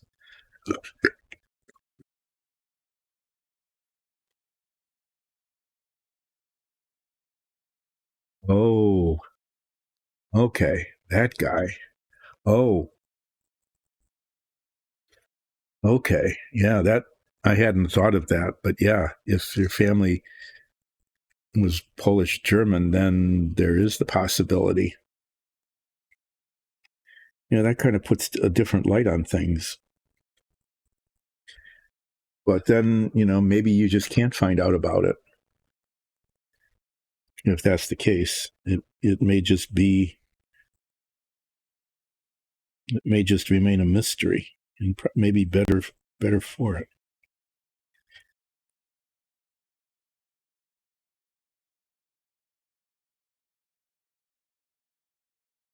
I hadn't thought of that. That's a real possibility, I guess. Sorry, things were okay here, and then they weren't. There was this lump that was really getting in the way of everything. So scraping it off, and as I was scraping it off, I messed up the paint that was already on there. Well, that would really make sense. That even to this day, it's just we don't talk about that, and that's fair. I mean, I think it would be fascinating to find out, right? But it's fair that it isn't a topic of family conversation. I'm just fixing this thing. I tried to fix something, and I think I did. I did get rid of the protuberance, whatever it was. But in the process, I messed up the paint. It's already on there.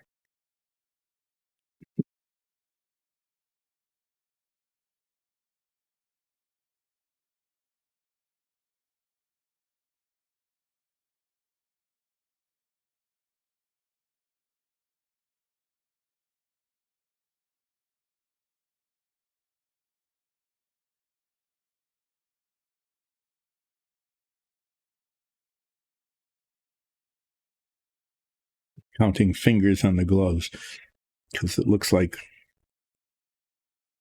this isn't a finger.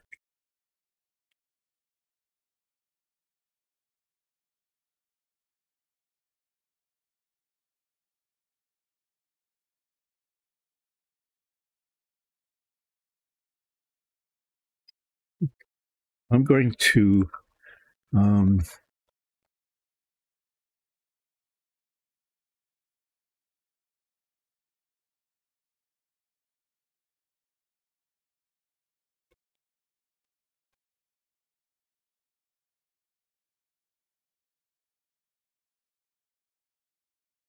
development. I know you're just really fascinating how you do work on these characters, and I'm really impressed by that. So yeah, I'm interested in knowing how that all comes out in terms of your character development. So as I'm starting to do, what is it? Noon. I've got about an hour. I think I'll be able to get really close to finishing this. I'm going to do the white touch up. There's not too much of this. There's just some spots here and there. I'm going to try to be careful about it, so it's not too well. And already I'm not.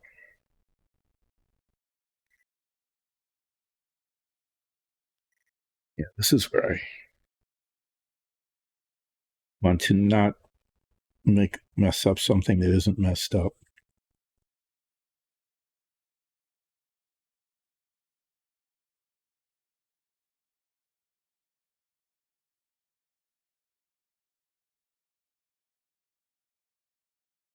Well, as it is, there isn't that much. A little bit on the top of the glove here, maybe.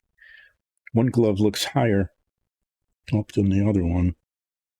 They're just molded differently, I think, though.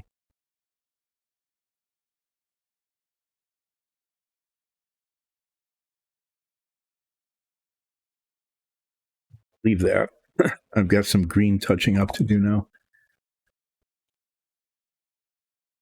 Little spots of green. These could be. I want to do this before my focus totally fades. I'm not going to be streaming Wednesday. That's Christmas Day. I'm expecting. Well, we're just going to be really busy with family and all of that with the holiday, and I'm expecting that it's not going to be not a lot of people are going to be watching relaxing painting at 10 o'clock on Christmas morning. I might be wrong, but in any case, I'm not going to be streaming Wednesday, but I do plan to be back on Friday. And Enforcer, I hope you have a good holiday and that you're able to come back on Friday and tell me more about how it's going. I do have to say I'm really glad to hear though that you got your campaign going, your hero campaign, because I know you've been looking forward to that for a really, really long time. And it's actually getting to the point where it could happen, where that campaign can develop, and that you've got a character that you like.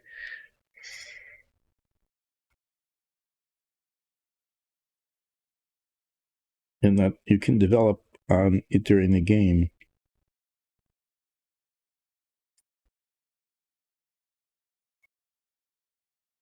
Too bad this got messed up. This is a not easy place to paint it.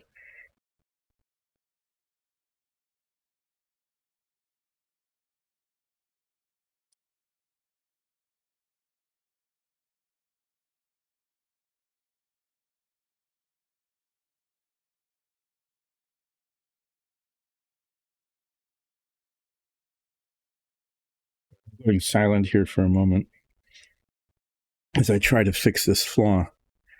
And it's in a spot where it's pretty visible.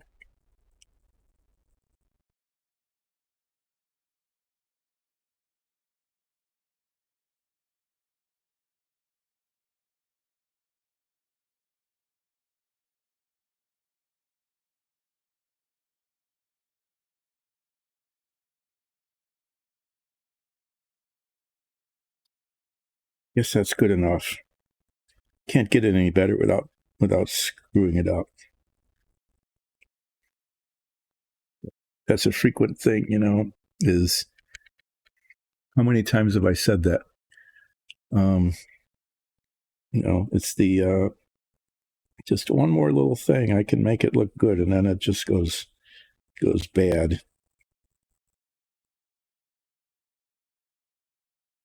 Some of you just wait for those moments, probably, right? When is it going to happen? When is he going to try to do something that really isn't consequential, but when it goes bad, it just makes a mess?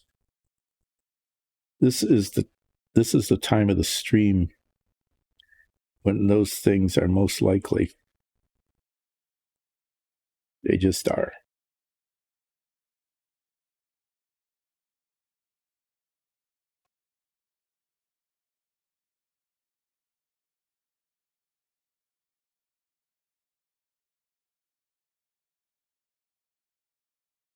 I'm going to do my best to try to not have that happen. Sure how successful I'll be.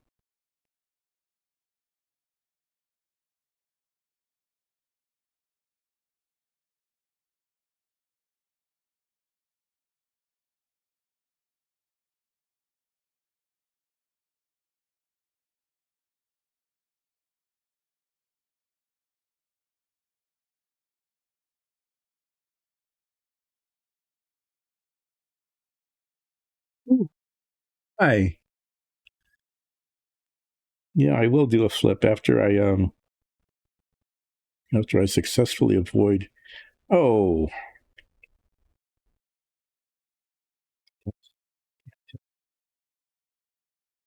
guess that's okay. After I successfully do this green touching up stuff here, successfully doing it. Thanks for dropping in and asking for a flip.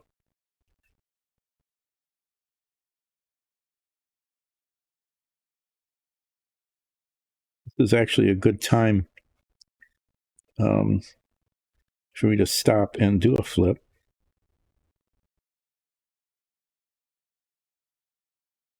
Doing minuscule spots of touch up, touching things up that can be seen only through the head magnifiers.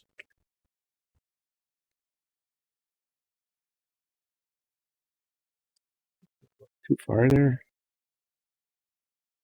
I'm going to say that looks okay. Now,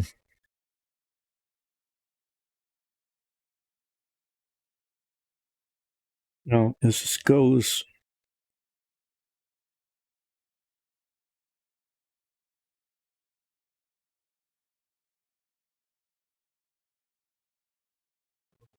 spot of black there that needs to be done. Really? On Christmas Eve, people have nothing to do but call the call center? What's, I mean, how rude. Rude. I don't suppose they're calling to say, oh, I just wanted to wish you a happy holiday, or, gee, why are you working? You should be off. I don't suppose they're doing anything like that. They're probably complaining about something.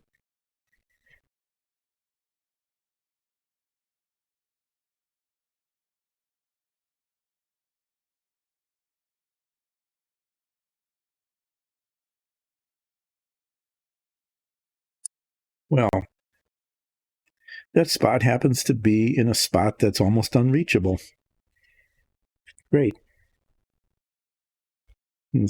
So the last little bit of something, of course, is always sometimes the most difficult.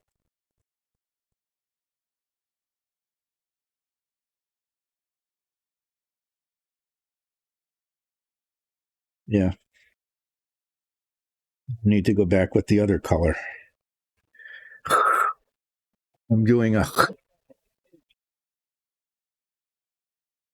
just as I was getting to the point where I could say I don't have to do anything more. I messed it up. I have to let that dry for a bit before I can touch it up.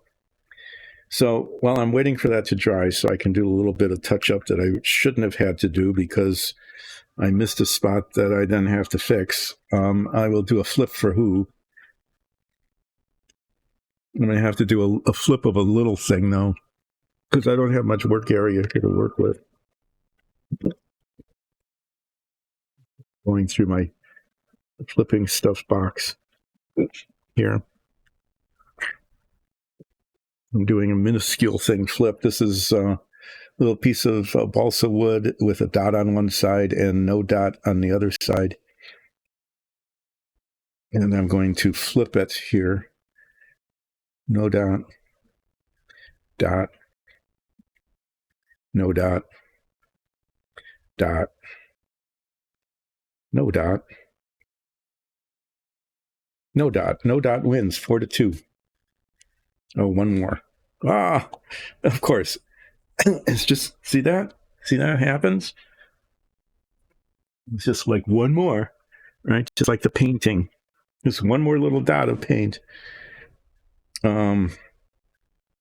So I just did the seventh flip and knocked it onto the floor.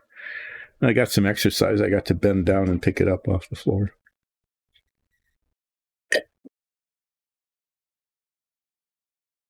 So you should read some of Enforcer's chat.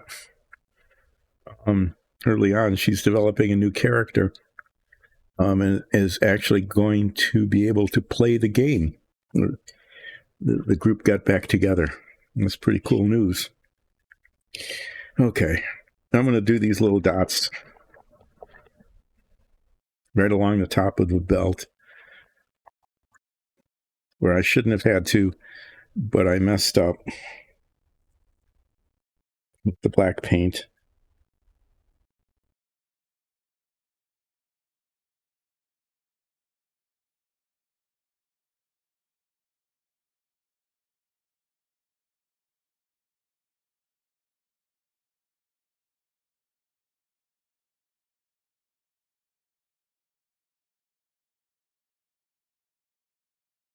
I actually got it. Pretty much.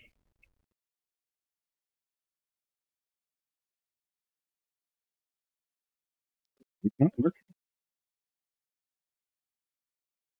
little bit of light on there makes a big difference, at least for me. And then, yeah, this is another one of those. Why don't I just leave it alone? But I can't. When I touched up the green, it just went a little too far.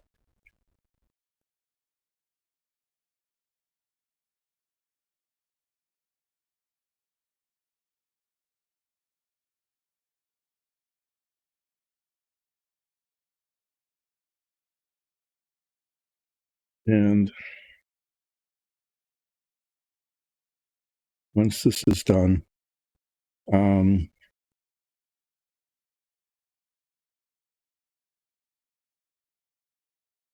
as I'm looking at this, I'm realizing that its boots are buried in the sticky tack and they need to be painted. So,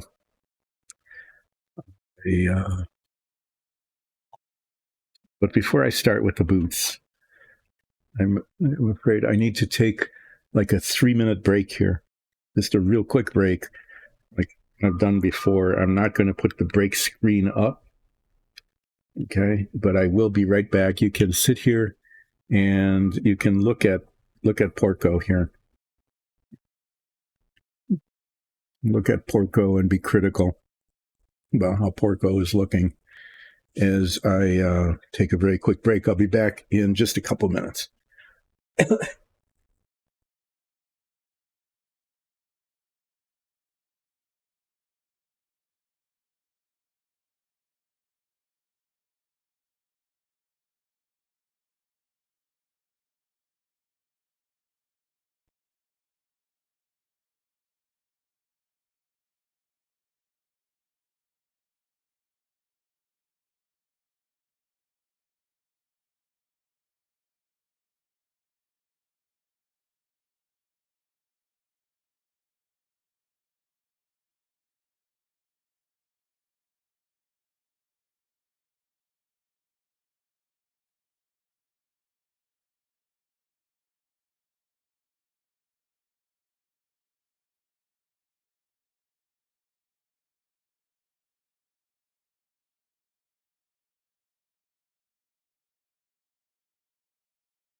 I am back. I'm going to paint the boots. Now, I've got two kinds of black. One is glossier than the other.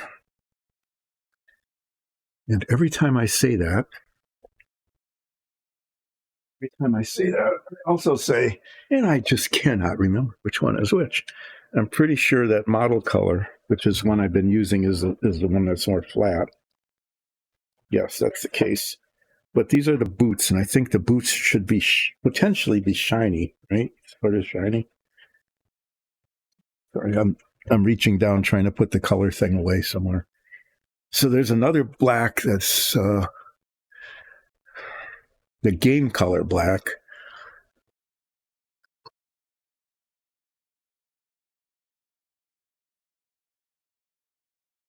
Isn't it? This is an extra one. I don't know where the other one is. Here, let me just show you. See what's happened? It's happened again, right? That all should be put away. There should be maybe 2 bottles of paint out here, the ones I'm using right at this very moment. Like I was using the green and I was using this one, but all of that needs to go into those racks up there.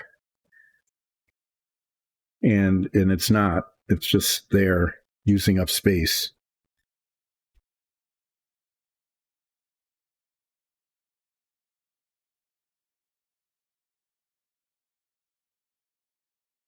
Like this is an extra one of the game color blacks. It's not the one that was opened already.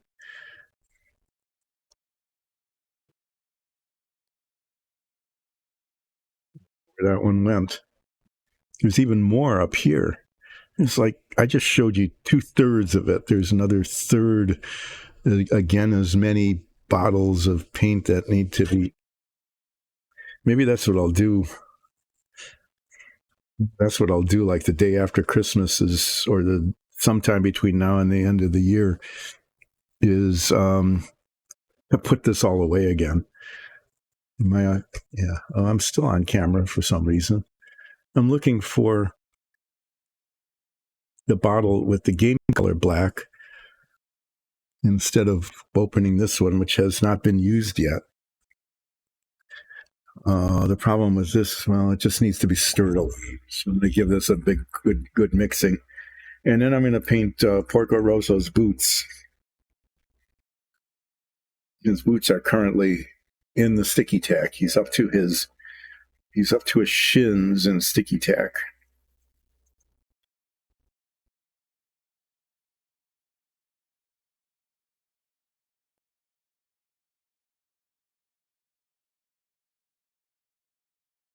This means that I'm going to be holding him just in my hand. Okay, I'm extracting Porco from the sticky tack now. I had to bury his feet. You can see how deep they were. I had to bury his feet all the way down into it. Otherwise, he just kept falling off.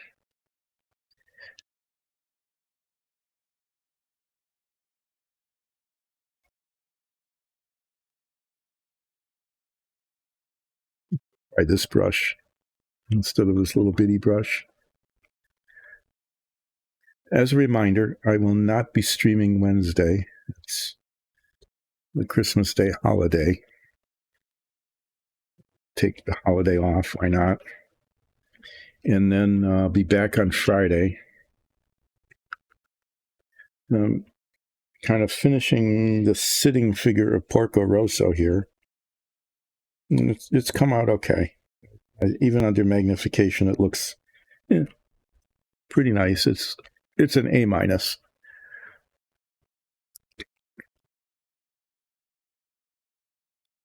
So this is a little glossier black. As I recall, it doesn't cover that well. So let's see how this goes. Really, it's a really nice point on this brush. Like a third of the bristles, or they got bent when whoever used this last. The bristles got bent and they're sticking off to the side now. I don't know. Do I need to cut them off? sometimes the only way to fix that is to just cut them off.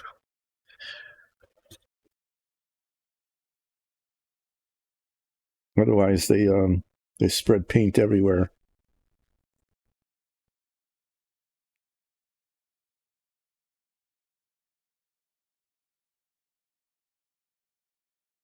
That's how brushes get smaller and smaller.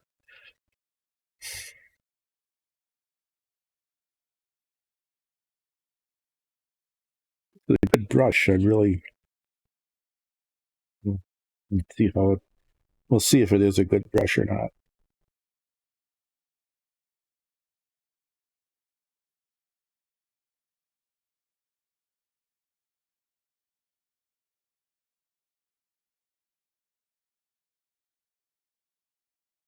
Sir, are you still there? Or did you have to go?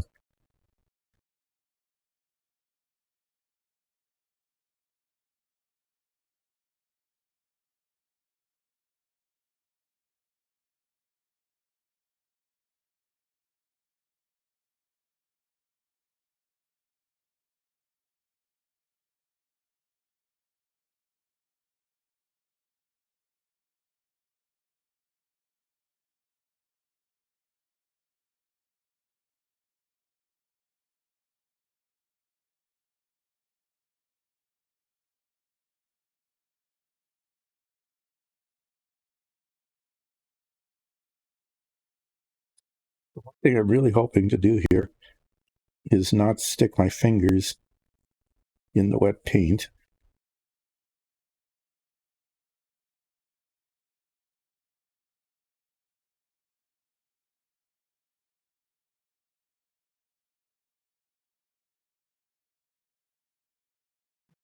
Hold this.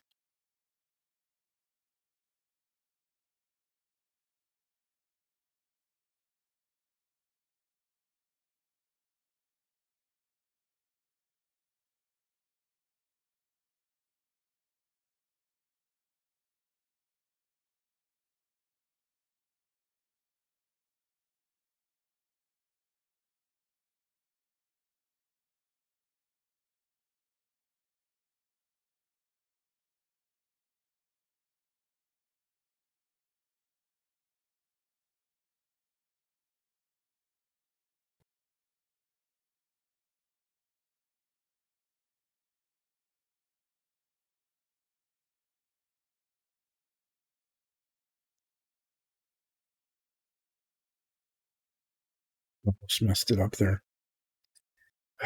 Sort of.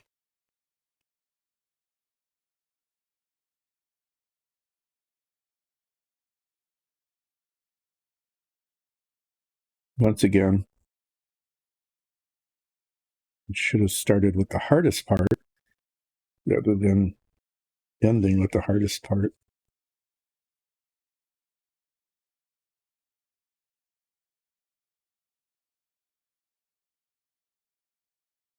This part meaning the hardest to reach. Okay, now I'm going to just grab this, paint the rest of the boots, including the bottoms, because the bottoms are actually visible here. Often with these figures, they like on a stand or something, right? You can't see, but in these cases, the boots are on the rudder pedals, and they are in fact visible.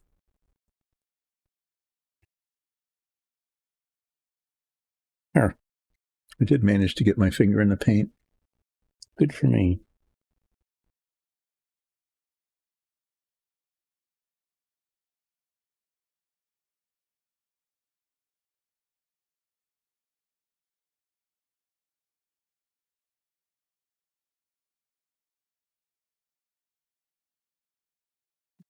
Painting the bottom of Woody's shoe boot on Toy Story there. Yeah.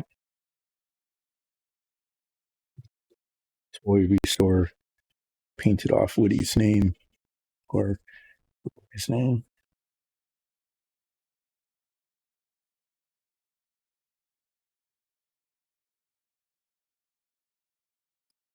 Yeah, well, I haven't thought this through. What I haven't thought through is now what? Okay. So the boots have wet paint on them. Now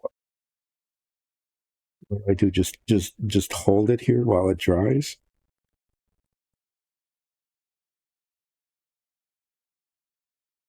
Stick his head in the sticky tack?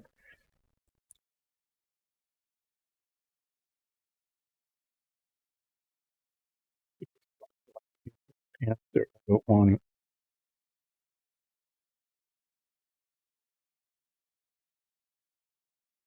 it. Here I am. Oh, I know. Okay, this works. He sits on his back. Ta-da! Yay. And I need to touch up the top of that boot, the left boot. It's a little bit, the black went up a little too far.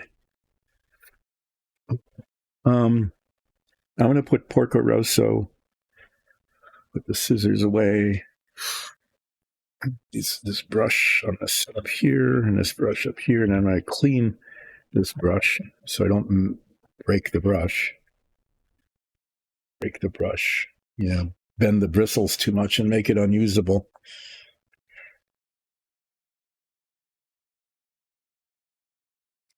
I think Porco Rosso came out okay.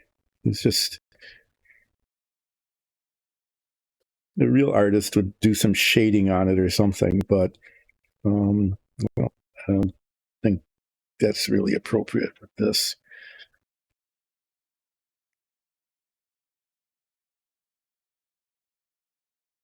And what I'm going to do next, because I've still got a half hour left, is remember these parts of the engine.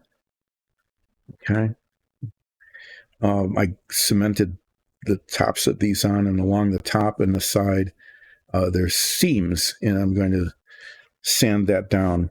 The Porco figure, I'll just show this to you. This is the inside of the airplane under the detail. There's a bulkhead here that fell off. And then the canopy I kept showing you goes from here to here, the cage around the seat.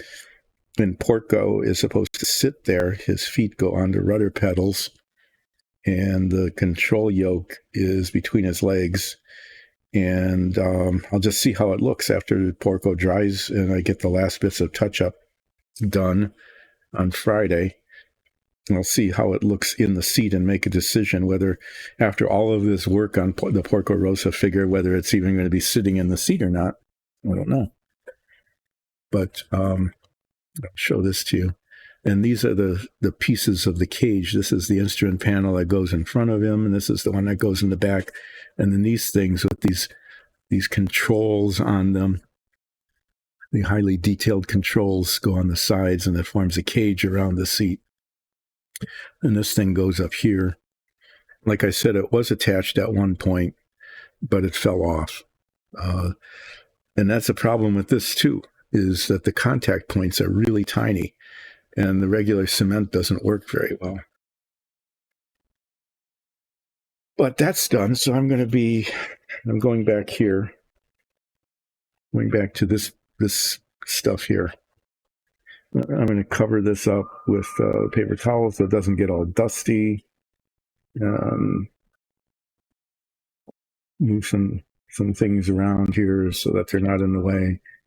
And what needs to happen here is I'm going to get some really fine-grained emery cloth, basically polishing cloth, and my handy-dandy sanding block. And you probably can't really see it, but there is a little seam along the top here and along the side where these pieces came together. And because this is going to be painted metallic, those show. Okay, so if there's a seam there, it will show up as a seam. So just like for the fuel tank, the seam gets sanded away.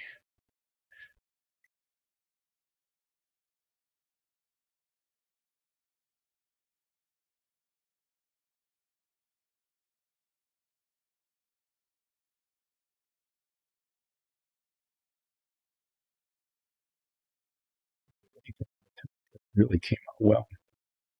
There is it's pretty visible on the side here though.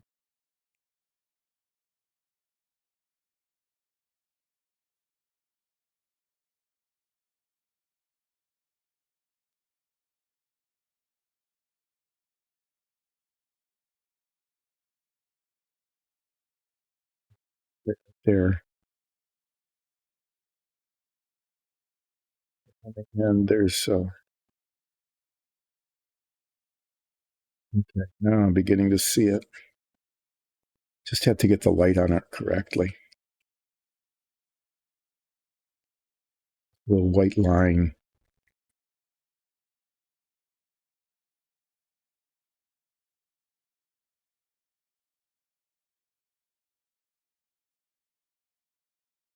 I can feel that. I'm going to have to use a slightly coarser sandpaper on that just to get it down. And then I'll come back and polish it. Yeah, but when one can feel it with the fingernail, it's going to be very visible later.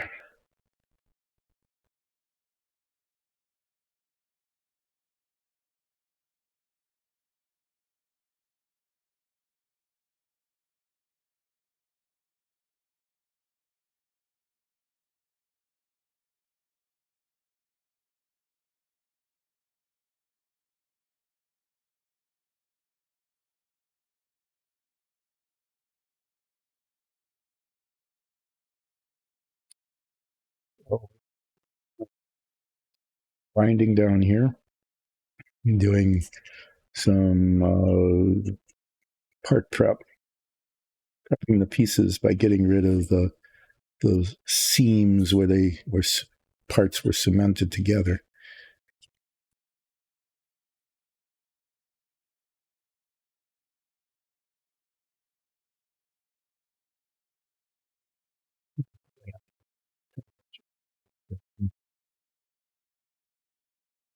But you can see where it is with the sanding.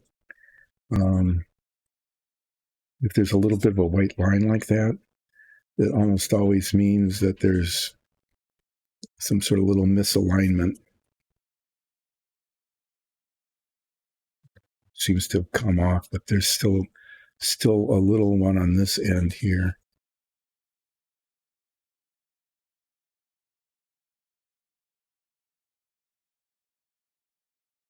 The white line kind of forms because one part is higher than the other. Either the cement line, sometimes it's the cement line in the center that's raised up above the edges, and sometimes it's just that the two sides are not perfectly aligned. One is higher than the other and they need to be evened out.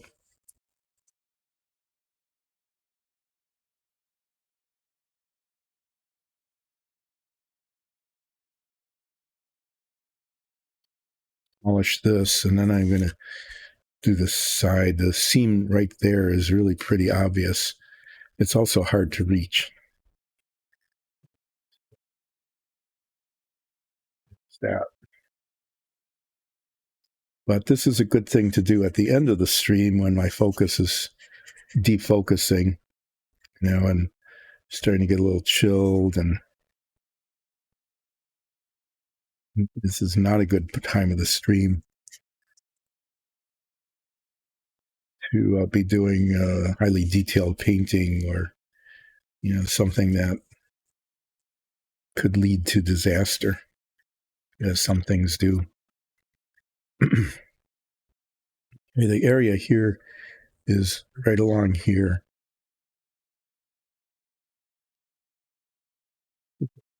Rubens on the top. Rubens. Anyway, it needs to be sanded only on the place where it needs to be sanded and not anywhere else. But this is a spot that's pretty visible once it's completed. And like I said, it's painted a metallic color. And like metallics are like glossies, right? Is that any flaw on the surface becomes immediately visible, significantly visible. And I don't want, if there's going to be a flaw on the surface, I want it to be really tiny. So I'm taking some time with this to try to make the seam line as invisible as I can get it.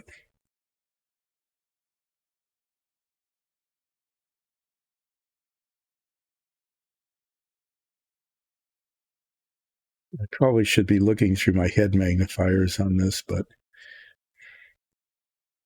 that's getting way too compulsive, I think, at this point. If I can't see it like this, it's not going to be visible. And as I've said before, if you're building a model of the quality that I'm building, as opposed to the quality of the people who do things for the model box tops, which is just amazing quality of stuff. Don't let people look at it through a magnifying lens. Okay, keep it under, adequate but not bright light at a distance of, I recommend about 18 inches. You can let them get within 12, but not much closer than that. And then things look pretty good at that distance under that kind of lighting.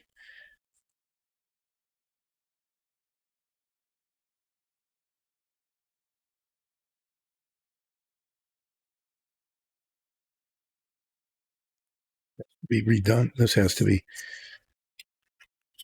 There's a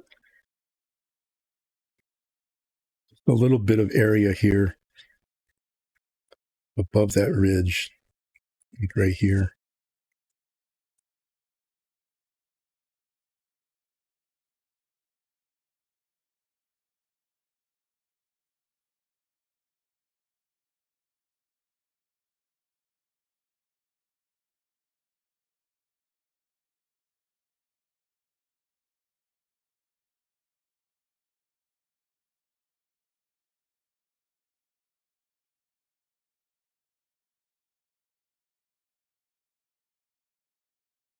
There's one on the other side. Okay, there's two of these, and they come together to form like a V6. The V6 engine. Yeah, this is the engine crankcase down here. And this one looks a lot like the other one because it does look like the other one. It's the same thing, but on the other side. So, excuse me, the same thing happens here. Is the seam gets rubbed out.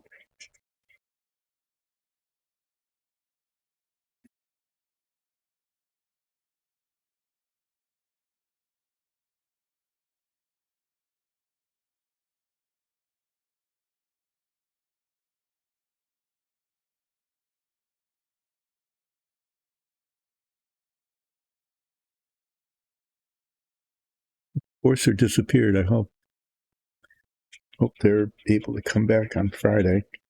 I will not be streaming on Wednesday. I won't be streaming on the holiday. I will come back on Friday. And what I'll be doing on Friday is I'll be continuing to work on the engine, but I'm going to fit Porco into the pilot's seat and see how it looks. And then, because once it's in there, once the minifig is in there, it's in there. Not much can be done about that. And so if Porco looks good in the pilot's seat, then he will be attached, and I will assemble the cockpit cage around the figure. Now the seam on this one is much more visible than it was on the other one. It's requiring a good deal more abrasion.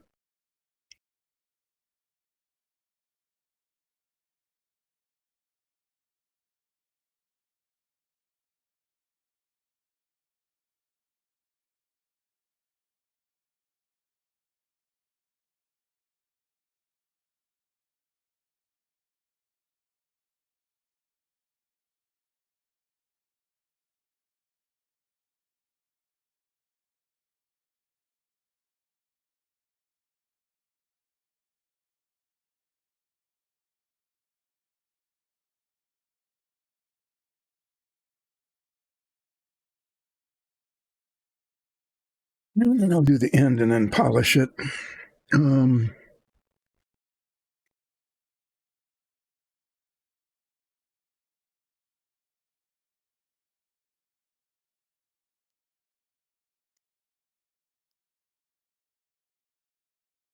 Why did I stop talking? I don't know. I was just sanding stuff down and didn't pay attention to not talking. I don't know if you missed that or not. Maybe not. Whatever. Oh, that's the first time I said whatever today. I used to, that was a habit I'm trying to break, is the saying whatever happened habit. Yeah.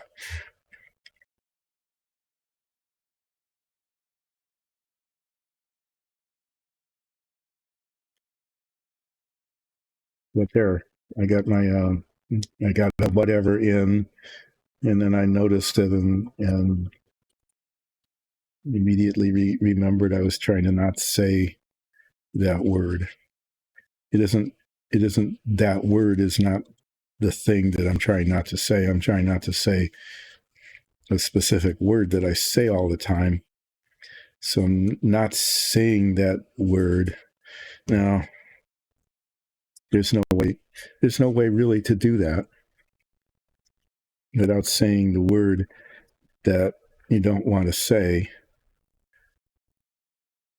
in order to explain what it is you're trying not to say. It's like in the Nights That Say Knee, when the new word was it, and then they kept saying it when they're trying to explain that they don't want to say it. Because in order to do that, you say the word you don't want to say. It's a trap. And the thing I'm sanding on here, it's not really visible, but there's sometimes when these things are molded, there's a little lump of plastic, and that seems to be what happened there. The other thing is when there's like a raised point there and there's this space underneath it, it's hard to get to that without rubbing the raised part. This particular seam is just simply not disappearing.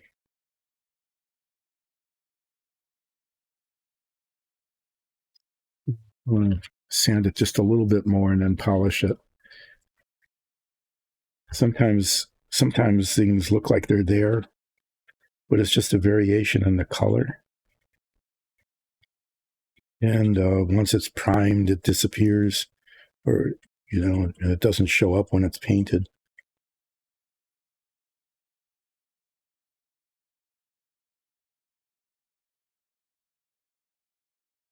And that's the case. I use the really fine thing here to polish it. This is just so that there's some uniformity in surface texture. Oh, okay. There's a little bit here right on the end.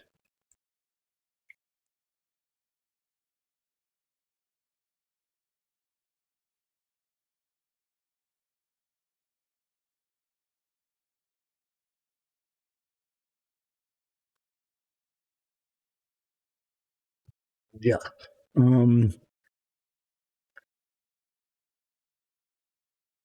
It's kind of good that I'm doing this right at the end of the stream when it's likely that if I'm going to make a mistake or have a problem, it's a low risk proposition.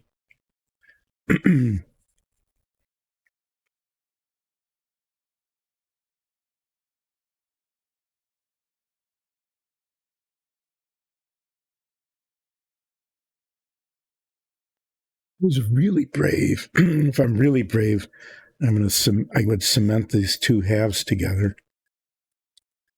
But if I will, should I be brave and cement these two halves together so that on Friday I can polish out the seams on the bottom and then prime them?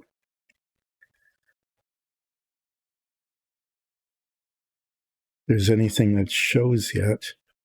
If these seams still show, I can still work on it after it's primed. Let me show you what I'm talking about. These two halves, these go together like this. There's little alignment pins which don't work. Okay, they're not aligning anything. But I'm going to be brave, and I'm going to cement these two pieces together. And then on Friday, I will be able to get rid of the seams on the front and the back, and a little bit of do something about this here, where there's a gap that shows. It's kind of a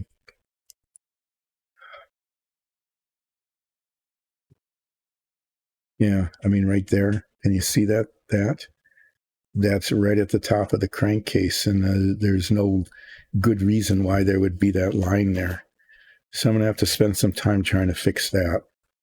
Otherwise, that's going to look it's not going to look good. So I'm going to, I'm going to cement these together.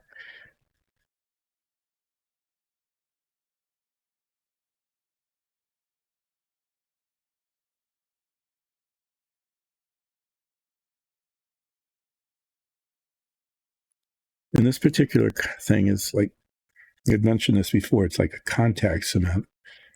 It needs to be on both sides, really. And then it grabs itself. It's not like the old kind of model cement where it just melted the plastic and welded it together. It's not quite the same. It smells the same.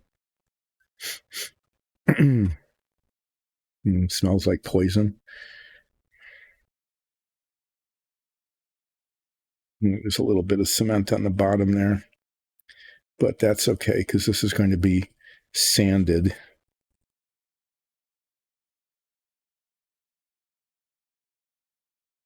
I like it when the cement oozes out a little bit, like that, because then that can be sanded down and the gap doesn't quite show as much.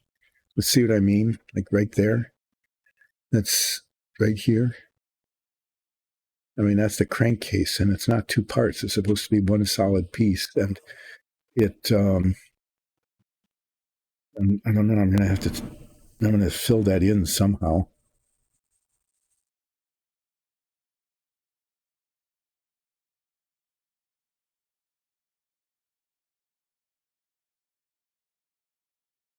I just want to make sure everything's lined up as well as I can get it.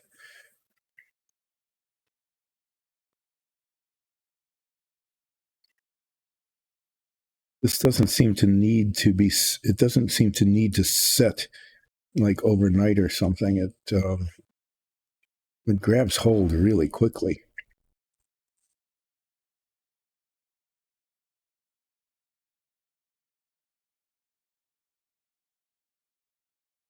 Like I said, it's like a contact cement. So once it grabs itself, it grabs.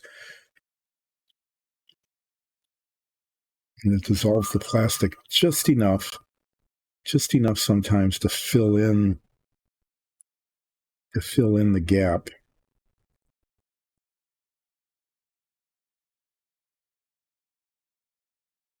Making sure I'm just feeling the little bits to make sure that they are in alignment.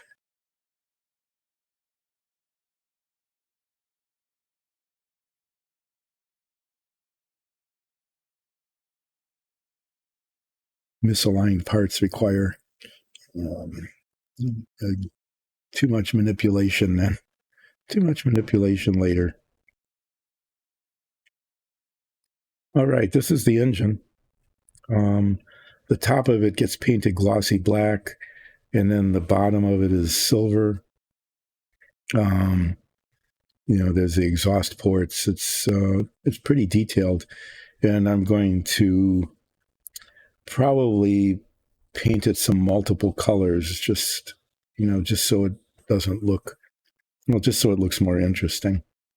Not multiple colors, but multiple shades of metallic, to show off some of the details. The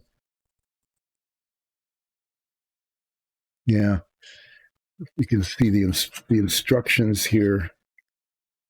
The headers, I think they are, these things up here are painted black, glossy black, and the rest is metallic. And then down in here, above the exhaust ports, it looks like that's silver there. So that'll be interesting to try to get that painted not black. And I'm not sure how to do this. I've been thinking about it, about painting this for a while. I'm actually going to test this on Friday. Is I have some gloss black spray paint. And I think there's a lot of little bits on here, but I'm not sure that the brush paint that I have would look that good on it. And so I'm thinking of spray painting it black, and then painting the silver over it. But I need to make sure that works. I need to make sure that if I paint it black, that the silver paint paints over the gloss, because sometimes it doesn't. Otherwise, trying to tape it would be really, really hard. Anyway, I've got some seam. I said anyway again. Now I just said it. Yeah. Only a couple times today. Okay, that all seems to be lined up pretty well. But you can see that the silvery color is underneath, under here and up inside, and then the exhaust pipes and the stuff up here is black.